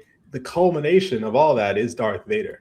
And so it's like he's seeing himself reflected back at him, and it's terrifying to see all of that in one package. And one package that's doing Sidious's bidding. And to see that, and then have him go so far as, and we've seen it happen again and again and again, where he's like, be my apprentice. Hey, apprentice, I need an apprentice. My brother, you know, Devin, Ezra. You know, when he first meets Ezra in Rebels, and, you know, Ezra's telling him about all their trials and tribulations, and you know, Maul is like, and you want, you know, vengeance, to paraphrase, you want vengeance. And Ezra's like, I want justice. And going back, I think that is ultimately what Maul wants. He just doesn't know it, and he's seeking out justice in the form of vengeance. And that's where he's going wrong, because it's never going to be satisfying. It's never going to be satisfying. How satisfying was it for him to kill Duchess Satine? It didn't last very long. You know, he saw the look on Obi-Wan's face, but at the end of the day, Obi-Wan is alive and still in one piece. And you lost your brother, and you lost Mandalore. And then Grievous kills your mom. And then, so he loses, he's constantly losing things. And you mentioned, I think the Sith are some of the loneliest beings in the galaxy, at least at this time. You know, Palpatine is lonely, Vader is definitely lonely, and Maul is incredibly, you know, lonely, being alone for so long, and then getting his brother and getting his mother back, and then losing both of them. You know, just getting an empire, and then losing, you know, Mandalore and all of that.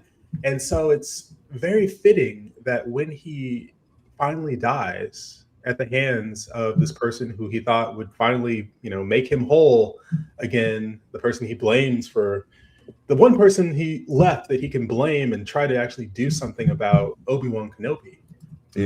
When he's lying in his arms and Kenobi's cradling him, that's the most intimate moment and the most touching moment he's probably ever had. Who's actually ever held him like that in a kind of loving way that Obi-Wan did as he was dying?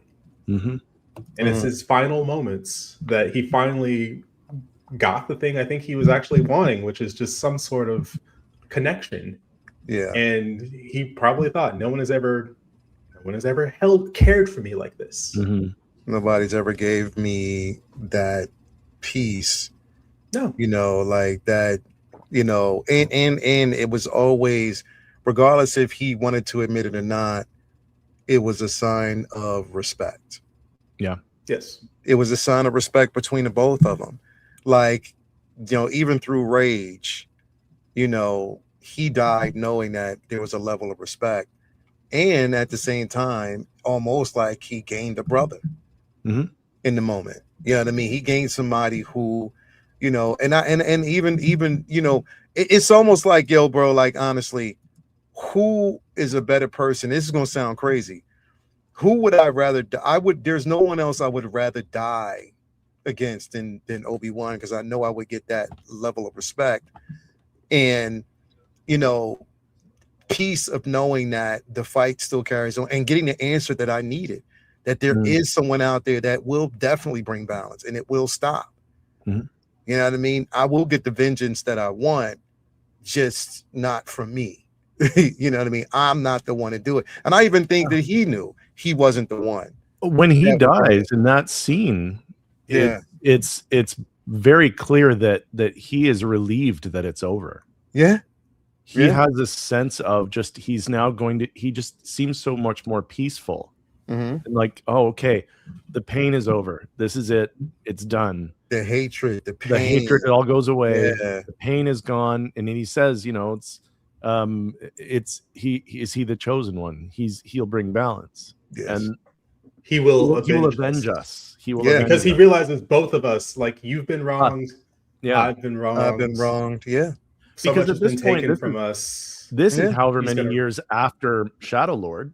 This is like, right, you know, however many years later, and it's you know, so the Shadow Lord events have happened, and here he is now still thinking, I still want my vengeance, but you know, I think even this point, I think most of what he says to Obi-Wan in the desert, you know, oh, here you are, a rat in the desert kind of thing. I think he was just goading him to try and get him to fight, so that I think he wanted to die. I think he wanted it to be over. And I mean, Obi-Wan gave him what he wanted. Pretty much.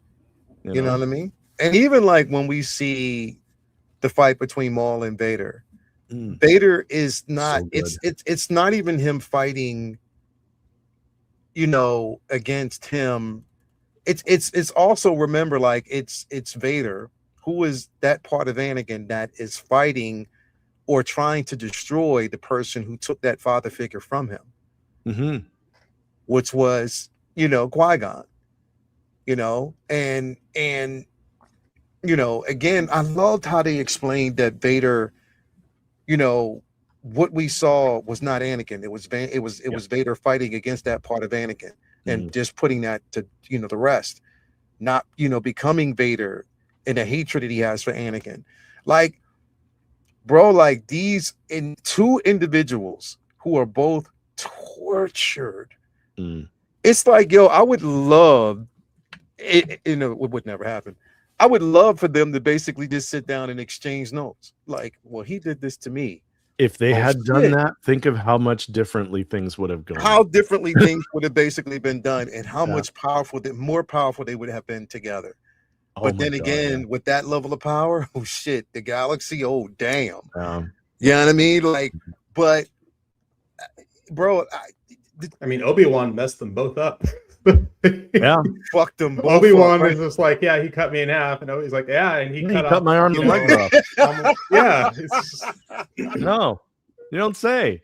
Hey, wait a minute. So you didn't start like off with a cyborg? Broken, fragmented, you know. You made us both cyborgs. Yeah. Literally, yes. He cut me in half, and he cut all your limbs off, and left you to burn by a lava pool. Yeah. And yet, one got cut in half and lived, survived. One, all his limbs cut off, burst into flames, survived. So they're kind of on, you know, on that there's level a lot playing of field of exactly. Yeah, like there is. I really like saying what was explanation of this scene. Yeah, it bro, like Maul did, you know, Shadow Lord did something that I like, literally, bro. When we talk, and this is why I said, like, there were some exciting things that happened during, you know, May the 4th, and this was it. Like, for me, this was it. I can't, bro. It just restored that hope for me when it comes, and it allowed me, because I told you, bro, after I watched it, I went back and I watched, you know, Phantom Menace, and I was like, yo, fucking,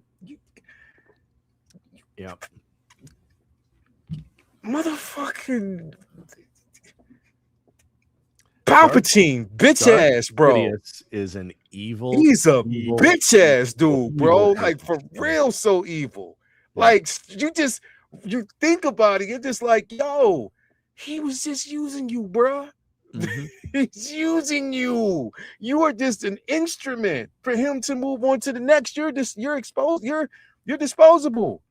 You're an expendable individual. He doesn't give a fuck. You know what I mean? The worst one that he used was Dooku. Yeah. Dooku didn't. He didn't even see that coming. Like, when he was like, do it. Kill him now. Kill him now. It was like, wait, what?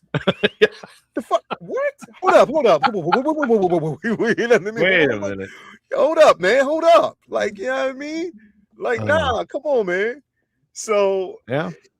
you just think you think about it, bro. Like it's yo, you know what I wanted? Yo, X, you know what I wanted? I want somebody I wanted somebody to take someone's to take Samuel L. Jackson's scene, his voiceover scene from what was it? What was it called? Was it Mississippi Burning? No, what was it when he was in with Matthew McConaughey was the lawyer. Oh, Time to Kill. Oh, Time to Kill. And if Anakin was like, no, I need him or whatever, and you can't.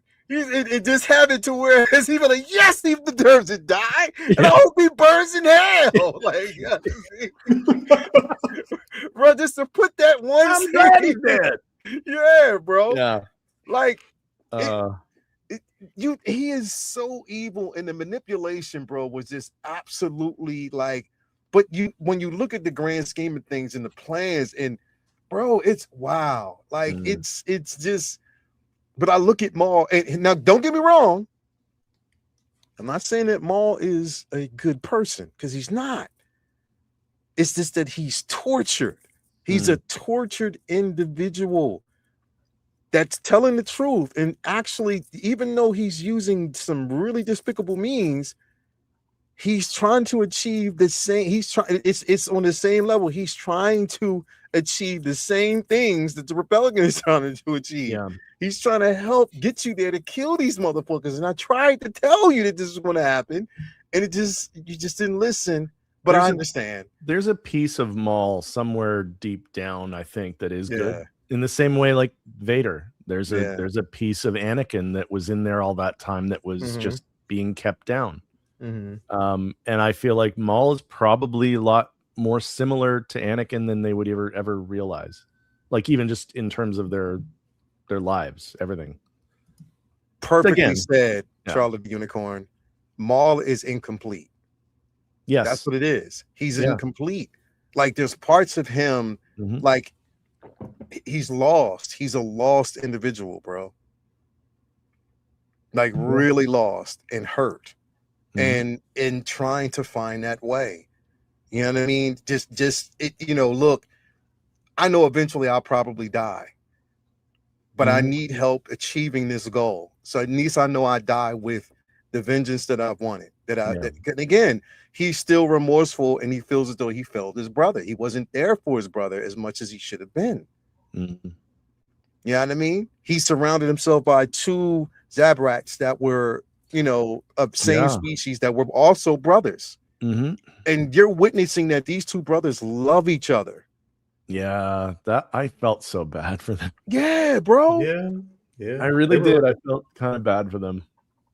I mean, they're pirates essentially, but still. Hey, Han Solo was a pirate. Yeah, so there you go.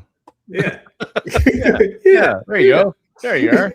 Yeah, man. Yeah. I mean, I do like mean, what y'all are saying about that Maul is, like, you think about when we see him again in Clone Wars, he doesn't have a personality of his own. No, and he's trying to come up with a personality. He's trying to, this is who I am now. I'm going to be a crime lord. It's like, okay, cool.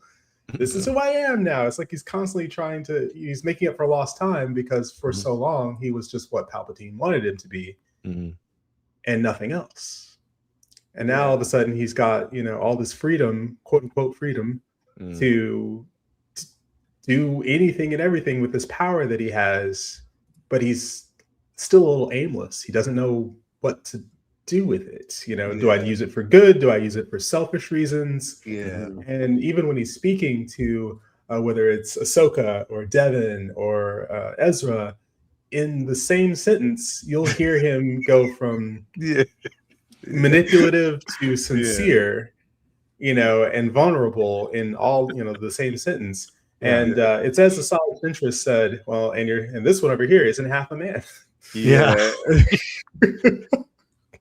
Like the thing too is like he's Ren.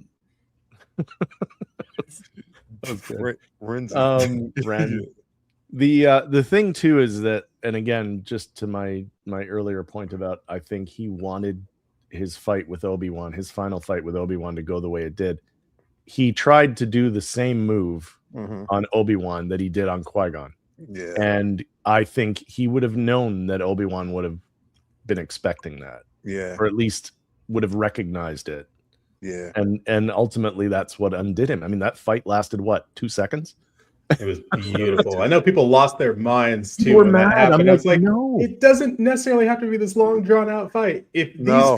these two are so they're tired. Both of these They're people old. are tired, They're but they're tired. also experienced at this point. Mhm. Like Exactly. Obi-Wan's not going to jump around and do that, and No. Maul's going to be very precise and very quick. It's not going to be this long, protracted battle. It's going to be Yeah.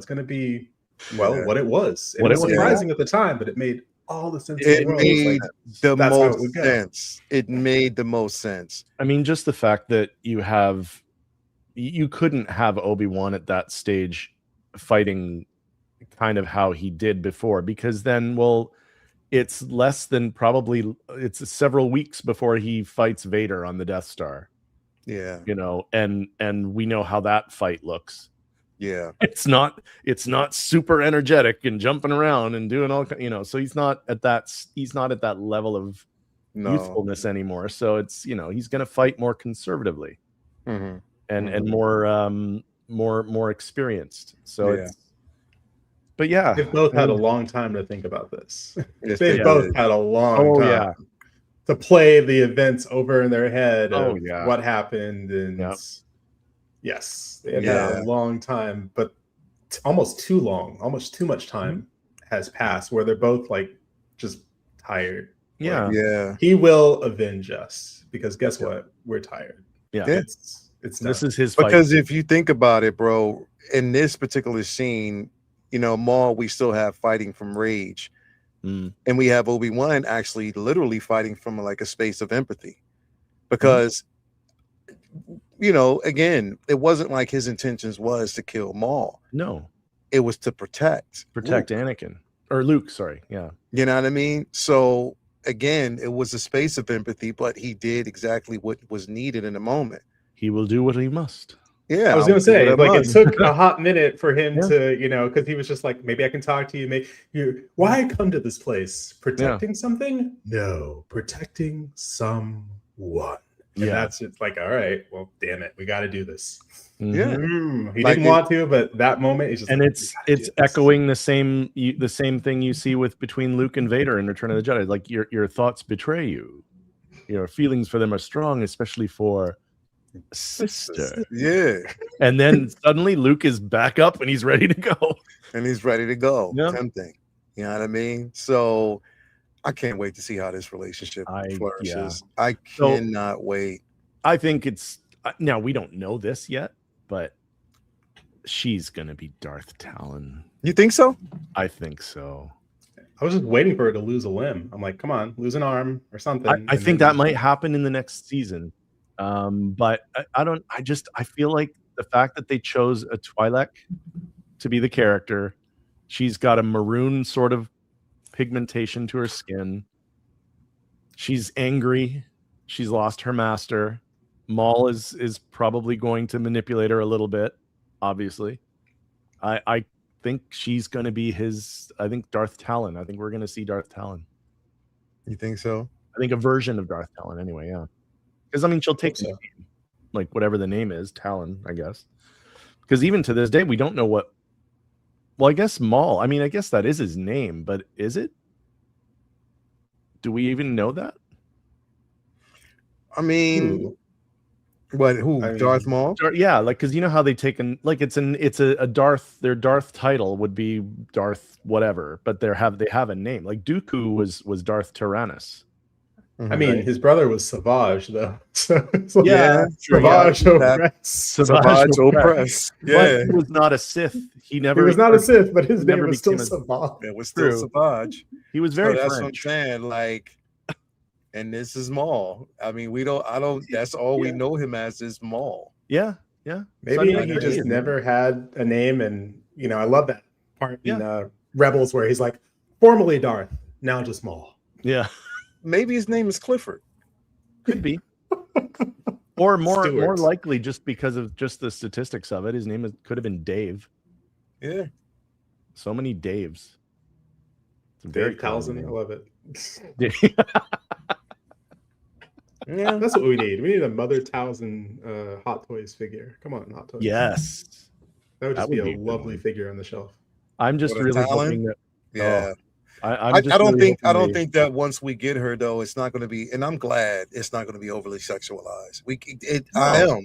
I want it to be. The fan art was fan art. The fan art was fan art, but I just wanted to be something where we know this character will. Yeah. But here's the thing, because I don't know. I mean, because they're carrying on with, Lucas's idea originally, what he wanted.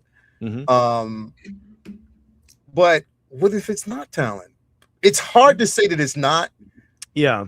But what if it's not? It could be not. Yeah. Well, I was saying a Mother Talzin, his mom, a figure of that, but a Darth Talon would be great too. If she ends up being Darth Talon, they excuse me, they have to give us a Darth Talon figure. Yeah, they have to. But if they give us a Darth Talon figure before they give us a size Ventress, I'm gonna be pissed. No, yeah, I want. I'm gonna be fucking pissed, bro, because y'all taking too long with Ventress, man. I don't know what's taking them so long with that one. Y'all taking too fucking long with Ventress, man. I was thinking about this because they recently put out the Shadows of the Empire, Luke, which sold out, and then before that you had your Dark Empire, and I think there's a window on these things that's shrinking. We just don't know it. Where there are certain figures, like you wait too long and try to put out a Shadows of the Empire Luke Skywalker. People might see it as Luke Skywalker and go, cool, but they may have no idea at all of what Shadows of the Empire is or care, Well, that's the thing, right? Because that's 30 years ago now. That is 30 years ago. So I think that window of time, now Clone Wars, I think you have a bit more like runway for Clone Wars. I really, really do. Yeah, Aaron Hornson. There you go. Nickname is Aaron Hornson. So fuck. Name was Robert Paulson. I think there's always a window, I guess. I mean, it just depends on whether or not there's a push to bring Shadows of the Empire in some way back. Like somehow I think there is. I mean, it's the timing is right, but you saw what they were doing with Clone Wars stuff. They're pumping out Clone Wars stuff. There's no tomorrow, because guess what? Those Clone Wars kids now have that adult money. They've got grown up money. Some adult money. So now they're like, oh, I want Clone Wars figures, because for them that was Star Wars. Yeah, and that's the thing. That's what you're going to see more than likely. But it's just that's what annoyed me about the whole Shadows of the Empire Luke thing, was that some of the discourse online was, I found irritating, because it's, I get it. Sometimes these things aren't for you. What are you talking about? You take off the vest, you gotta Return of the Jedi Luke Skywalker. That's the other thing too. You could do that. Yeah, absolutely. I mean, that's the thing. It's and this is the video I'm gonna do. I did the thumbnail up today. I'm gonna do the video tomorrow.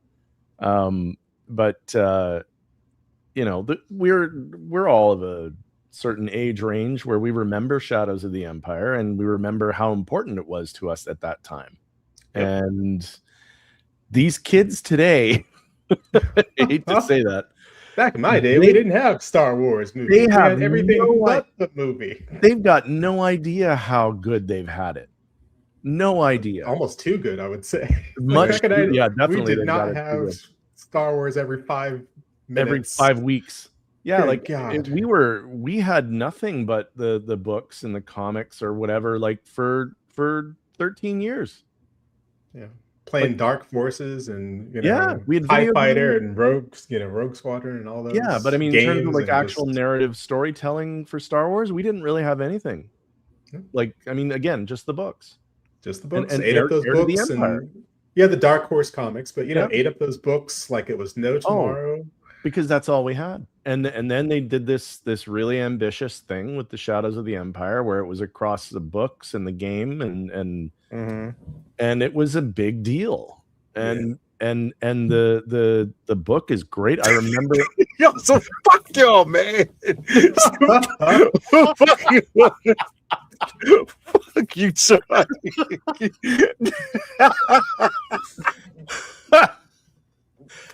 Oh God, poor Lael. Formerly Darth. Now Formerly just Darth. Now just feet.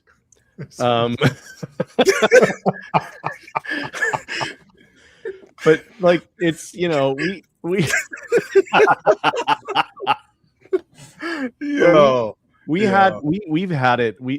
They've had it really, really good, and we had long breaks, where we didn't have anything, and this was such a big deal that I see people complaining about. Oh, it's Luke with a vest. It's like, no, this is Shadows of the Empire. Don't you understand what Shadows of the Empire is? Yeah. And then you got to remind yourself, like, no, they don't understand. No, they don't. They have no There's idea. just not too many people that, again, bro, like You got to figure, even if there's they no were level enough, of appreciation for it because they don't know what we were deprived of during they that haven't time. been without. You know what I mean? Like we They were have not been without, without. we were, living the lives through just any type of content we can receive from Star Wars. That's why, like, even, do you know how much the Phantom Menace broke records with merchandise? Oh yeah. Around that time, bro. Oh yeah. Bro, do you know, I remember how long the line was for KB Toy Store. Yep. You were in the fucking line. Yep. Was way down the street. I lined up.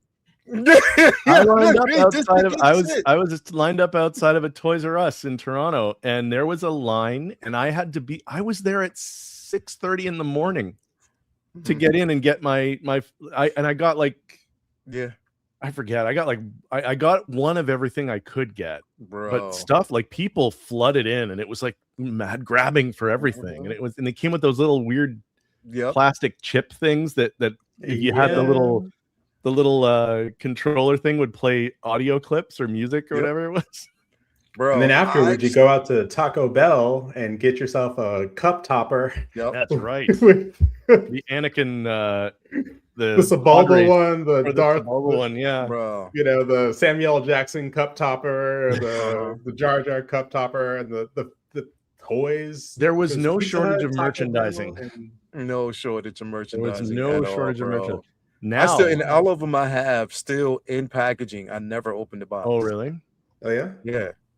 I still have them. If I'm going to pull that bin out and actually just see what you got. Yeah, I'm gonna show everybody what I have, and they're gonna be like, "Man, fuck that! You got those in the package? Still, do you know how much this shit is worth?" Yeah. Mm-hmm. Oh man! I suggest you open your Chancellor Valorum, so that we can have a vote of no confidence. I still have my Chancellor Valorum as well. Oh, Terrence Stamp. But yeah, there's gonna come a time, where with Shadows of the Empire, it's gonna disappear, like Tears in the Rain. It's just. I mean, you could argue that it already has, because to a degree, because there's nobody really seemingly cares about it that much, except for us.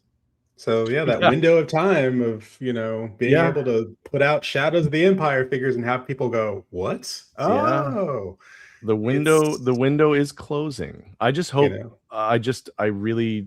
They've got to give us a Dash Rendar, and they've got to give us a Prince Shizor. I would be happy if I had a Dash Rendar. Yeah, if I had those two, I would be happy. Yeah. What? With the new Luke figure announced, Qui-Gon fishing. There's a Qui-Gon fishing. Our guy Qui-Gon fishing, bro. Like, Reg, you think entirely too much, bro. He said, I was at Walmart at midnight when they released the Phantom Menace toys. A guy tried to jump the rope as the lady was moving. I could just imagine everybody going, it's too late for him.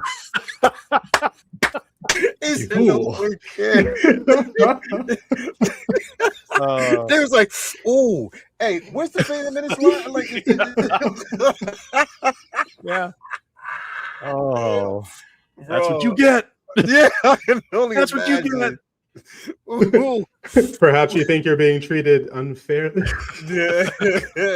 Damn, bro. Then the guy's sitting there by the stanchion, just doing the Family Guy thing, like,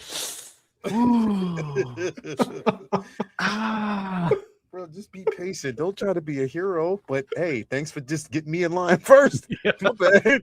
You know what I mean? Oh Oh man. man. He said, my bad, Leia. I had too much coffee.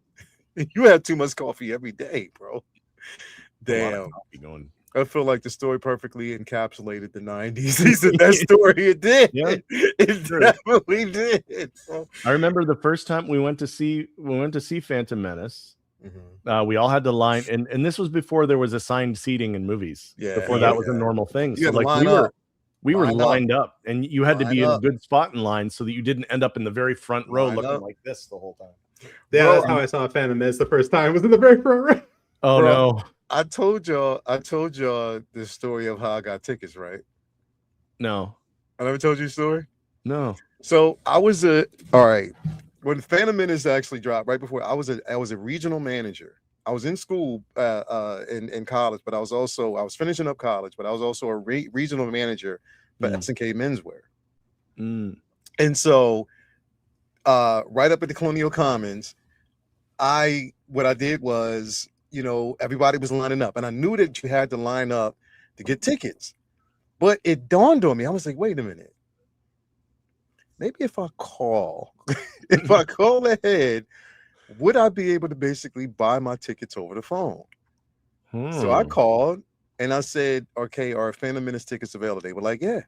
So I paid for them over the phone, gave my card information, got the tickets. I walked down, had my suit on, walked down while people were still lined up, opened the door, went in. I said, hey, here's my card. I'm here for my tickets. They gave me my tickets. I bought a couple of days, got my tickets. I walked out. I had them in my hand and I'm walking out. As I'm walking out, there was a section of the line that everybody was talking, but they got real quiet. And it was like, wait a minute, did you just walk in? I was like, yeah. They said, did you get tickets? I said, yeah. They said, what tickets you get? I said, Phantom Menace. They was like, how did you get those tickets? I said, I called. Mind you, around this time, bro, not everybody had a cell phone at that time. That's right. Not That's everybody right. had a cell phone then. You know what I mean? There was no iPhone then. No. None. There was weren't no even. iPhone. I don't think there were even flip phones yet. It was the little small brick thing. Took a couple years after that for Nokia's to drop. You know what I mean? So I called on the work phone, went and got my tickets. Boom, that was it. And people were so mad that they waited in the hot sun to get those tickets. So that's all you had to do. But that night, bro, it was the best. Oh yeah, waiting to get in, it was the best because again, it was a midnight showing at 12:01. Yeah, I remember those. I saw Phantom Menace, God, that summer because I worked at a movie theater. So when the last movie showed for the day, it's like, all right, it's time to close up. My friend and I, because we had it playing in the biggest theater with like THX, all that stuff. And my friend and I would say, hey, while you're closing up, can we put on Phantom Menace? And my boss would be like, sure. So theater's closed, and it's just my friend and myself sitting in this giant theater night after night watching the Phantom Menace. Oh, that's awesome. Yeah. And so when I say I watched the Phantom Menace, I watched the Phantom Menace again and again and again and again. And we had the theater all to ourselves. That's awesome. I saw it a few times. I saw it, I think, 3 or 4 times in the theater when it came out. I just remember the first time I went, listening to people talking, and because this was in '99, so this was 16 years since Return of the Jedi, and so I remember because up to this point, all we have was our VHS of the original trilogy. Well, you had the special edition. And you got the silver. You had the I had the THX remastered ones, which were the last version before Lucas started making changes. Yes, that is true. And I still have them. Yeah, I still have them. But there were people in the audience when the crawl started. I remember hearing one. I don't know if it was a guy or a girl. I remember hearing one person going, "New words."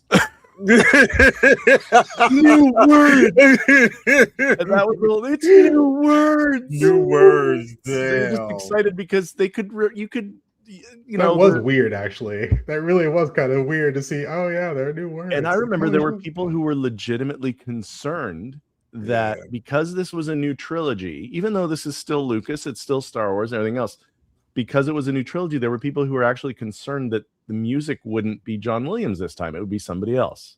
Yeah. And that it would sound different. And they were concerned about that. And I just remember thinking, like, what?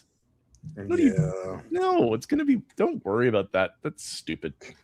I mean, what's the thing? The music did sound different, but the music was still John Williams. So Still John very Williams was much. like, check this shit out. All right. Yeah. Y'all thought you it was heard still something last very time? much. Check this Still out. very I got much a little John duel Williams, the bro. fates for you. Check this Oh, shit yeah. out. You're gonna love And- this. And even for people who like the original, you know, the themes from the original movie, they were woven in little bits and pieces. So there was familiarity. So I mean, it all blended together seamlessly, in my opinion. I mean, now granted that you could argue that, you know, the execution of the prequels maybe was a little bit uneven at times, which sure, but at least it was a cohesive story. It was a piece of story. It Star was a competent Wars. story. It was a competent story broken into three No parts. matter how robotic the first two sounded, it Yeah. still was a competent story, and Mhm. it actually followed the sequence, and they knew exactly what they wanted to do. There was a plan, There was a unlike what we plan. got with the sequels, and There now we was a bring it plan. back full circle. Qui-Gon's Noble End. I love that soundtrack. Qui-Gon's Oh, Noble God. End. Can you Anakin remember win. that? Anakin beats Sebulba. Oh, I know, it's like they gave everything away on the soundtrack. But you know what? The fucked up part about it was, remember so they great. released the graphic, no, not the graphic novel. They released a novel before, junior novelization. and of I it? read Yeah. the whole fucking novel, bro. That's right. Yeah. But in the novel, the fight was much longer. yeah. Even for episode 3, you know, Revenge of the Sith, Mm. the fight with Palpatine was much longer than what it was shot. You know, the way With, it was shot. with Yeah. Yeah. Yeah, it wasn't not even just with Mace, but you know, But the general fight at the end when he's he fighting slaughtered with, Sassy yeah. Teen and all them, yeah. Speaking of Sassy Teen, what did you guys think of the announcement? It was moist. Press X said it was moist. He said it was very moist. Oh, I love it. I absolutely love it. Did you get it? Yeah, I pre-ordered that one. Yeah. Oh, good, because I was gonna say like that shadow dropped and soul. Oh, I know. Shadows of the Empire. Luke is gone, and Yeah. Sassy Teen is gone. I pre-ordered the Basically. Shadows Luke because I was just like, I didn't can pre-order see that. Sassy Teen. Luke was gone late last night or Yeah. earlier, either sometime in the evening was the last time you could get Luke. Thank God for you guys mentioning that. 'Cause Damn. Thank God for you guys mentioning that, and you put up Ghetto Yodas. It's like, no, not that. Okay, Darth Moist. X's new Darth name is Darth Moist. Formerly Darth, now just Moist. Now this Moist. Damn, bro. Damn. Oh boy. Anyway. Yeah. Anyway, y'all, thanks. A great show this evening, man. It's getting late, but I thank you guys for being here. Great show. Great talk about Maul, man. Like I could talk about Maul all the time, man. But definitely thank you guys for being here for another great show. Thank you guys out there in the audience actually to stand with us this evening. We'll be back probably after next week, or we might even do like a pre-show. I don't know, because I'm not going to see Mandalorian until that Friday. Yeah. I'm seeing it on Thursday, baby. So you're going to see it on Thursday. I'm not going to see it till Friday. I might sneak it. No, I'm gonna wait until Friday to go definitely see it with the crew. I don't know. I might see it on Thursday. Oh, who sees? Just go by yourself. Just sneak in. Yeah, I'm not by going to tell the yourself. motherfuckers I just want to go see it. And then see it again. Yeah, fuck them. And just see it again. Yeah, You're a grown ass man. I think I might do that, bro. These are all good ideas. I think so. I just might see it. We'll see. Anyway, I'll let y'all know. Chewy, what's going on with you, man? Well, thanks for having me. Firstly, this is a fun show to do. I love talking Star Wars with you guys. It's great. What's going on? Like I said, tomorrow I'm going to drop a video about my take on all the recent announcements. that we got. The Sabine, the Ezra, the Sacitine, the Luke, all the stuff we recently found out about. And then beyond that, still working on my my list of questions that I'm going to have for you when I have you for an interview, Lael. Okay. I'm working on them, and then once they're ready, then we're going to pick a date, and then we're going to have episode 1. Let's go. Of Better Know a Collector. Let's go. Boxers or briefs? Yeah. Boxers or briefs. If you were a hot dog, would you eat yourself? If you were a tree, what kind of a tree would you be? We're not going to do that. Don't worry. I wouldn't do that to you. Oh. And then, like, what? Yeah, no, we won't do that. I promise. Yeah. Insane. But yes, but thank you for having me. And sounds good. Anyway, man, thank you so much, man. Sure. Ghetto Yoda, I'm just not going to put it. Anyway, Prince X. Come on. No. Put it up. No. Put it up. No. Asking that hard-hitting journalism right there. I'm not. Anyway, he said these are the questions you're going. I won't do that. I promise. How many toes is too many toes? X, what's going on with you, man? Thank you for having me. Great to be here. No, I love talking Star Wars. I mean, I could talk Star Wars all the damn time. If we wanted to talk about the video, if we ever wanted to talk about Force Unleashed, like talk about a great Vader apprentice, storyline, and that's also a fantastic character. Also, Sam Witwer, who will be at Rhode Island Comic-Con this fall, and I may need to make my way over to Providence, which is about a 45-minute train ride from where I live.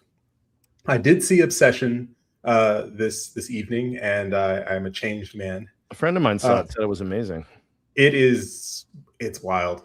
It is absolutely wild, but I loved it. I loved it so much. I was not prepared. You go in thinking it's one thing, and then you're like, oh, I love those. Those are great like that. So it goes places. I'm just like, okay, you're along for the ride, but I cannot wait. And I'm supposed to see Hokum on Saturday. Finally, I get to see Hokum.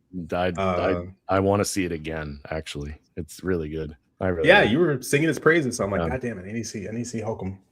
But no, thank you so much for having me. I'm off next week, so I'm gonna do some home improvement. I'm finally gonna get this room situated, and the hardest parts, aside from putting the figures back in the cases, is rewiring all of them, because you know me, if it lights up, it should light up. And so got to get all those USB-Cs back where they need to be. It's a pain in the ass.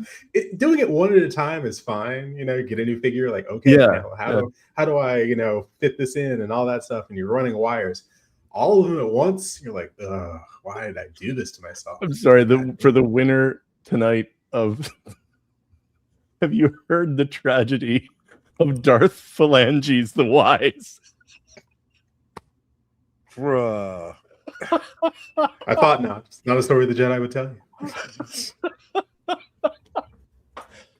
Oh my God. Not from a Jedi. Not from a Jedi.